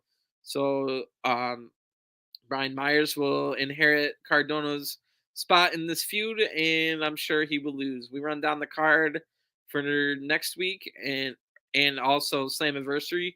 Next week we'll get Speedball Mike Bailey, which if you guys have never seen Speedball Mike Bailey, this is a good chance to go see him, although I would recommend his matches over the WrestleMania weekend. Any one of them will do, but especially at the tribute show, he fought Bandito, and they had match of the night. Literally, they was voted on match of the night, and they got an extra bonus for it. So, Speedball Mike Bailey is great. He's out of Canada. He has a weird mullet, but is also kind of a karate badass. And he'll fight against Trey Miguel. If you guys aren't familiar with Trey Miguel, he is basically the third member of MSK. They were called the Rascals when the three of them were in Impact before they became Nash Carter and Wes Lee. And maybe at some point we might see Nash Carter come back to Impact and team with Trey Miguel again to reform the Rascals. And so we'll go from there. Or maybe Trey Miguel join NXT and join Wes Lee at a point. We don't know what could happen, but that'll be next week. Speedball versus Trey Miguel should be a good match. We'll also get Tasha Steele and Savannah Evans versus Mia Yim. If you guys don't know, Mia Yim has made her way back to Impact, and she's got one of the best entrances in all of wrestling. You guys need to go watch the Mia Yim 2022 Impact entrance. I can't even describe it. It has a lot of extras and people dancing with her and whatnot. It's really cool. and she will team with um, Jordan Grace, who's also, if you guys haven't seen her, she's super thick, super muscular. They call her the Muscle Mama. Big Mommy Muscle, a play off of Big Daddy Cool, or not Big Daddy Cool, but Big Scott Steiner, Big Bad Booty Daddy, and she's the Muscle Mama. So that's gonna be a good match. And then we also get the Briscoes, the Impact Tag Team Champions, will go up against pretty good match, unexpected for me. Chris Bay and Jay White of the Bullet Club. So we don't get to see the Chris Bay and Ace Austin association yet. Maybe Ace Austin will be there with them on the outside, but Chris Bay and Jay White will team up. I don't know when this was taped, but probably 3 or 4 weeks ago. Obviously not too soon because Jay White is going to be fighting in Japan this in 24 hours.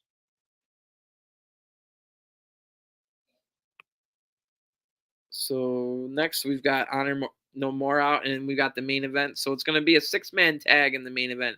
Representing Honor No More, it'll be Matt Taven, Mike Bennett, and Eddie Edwards. And representing the TNA Originals, which I think it's going to be basically these 6 people plus 4 more, Vincent and Kenny King for the Honor No More stable. And then they'll have 2 more TNA Originals team up with, I don't know if Kaz is going to be there with the machine guns or if this was a one-time thing, but it's going to be a 10-man tag at Slammiversary. So this was the 6-man tag version. Kaz is going to join Motor City Machine Guns. Like I said earlier, I kind of wish it was Kushida was able to get to this.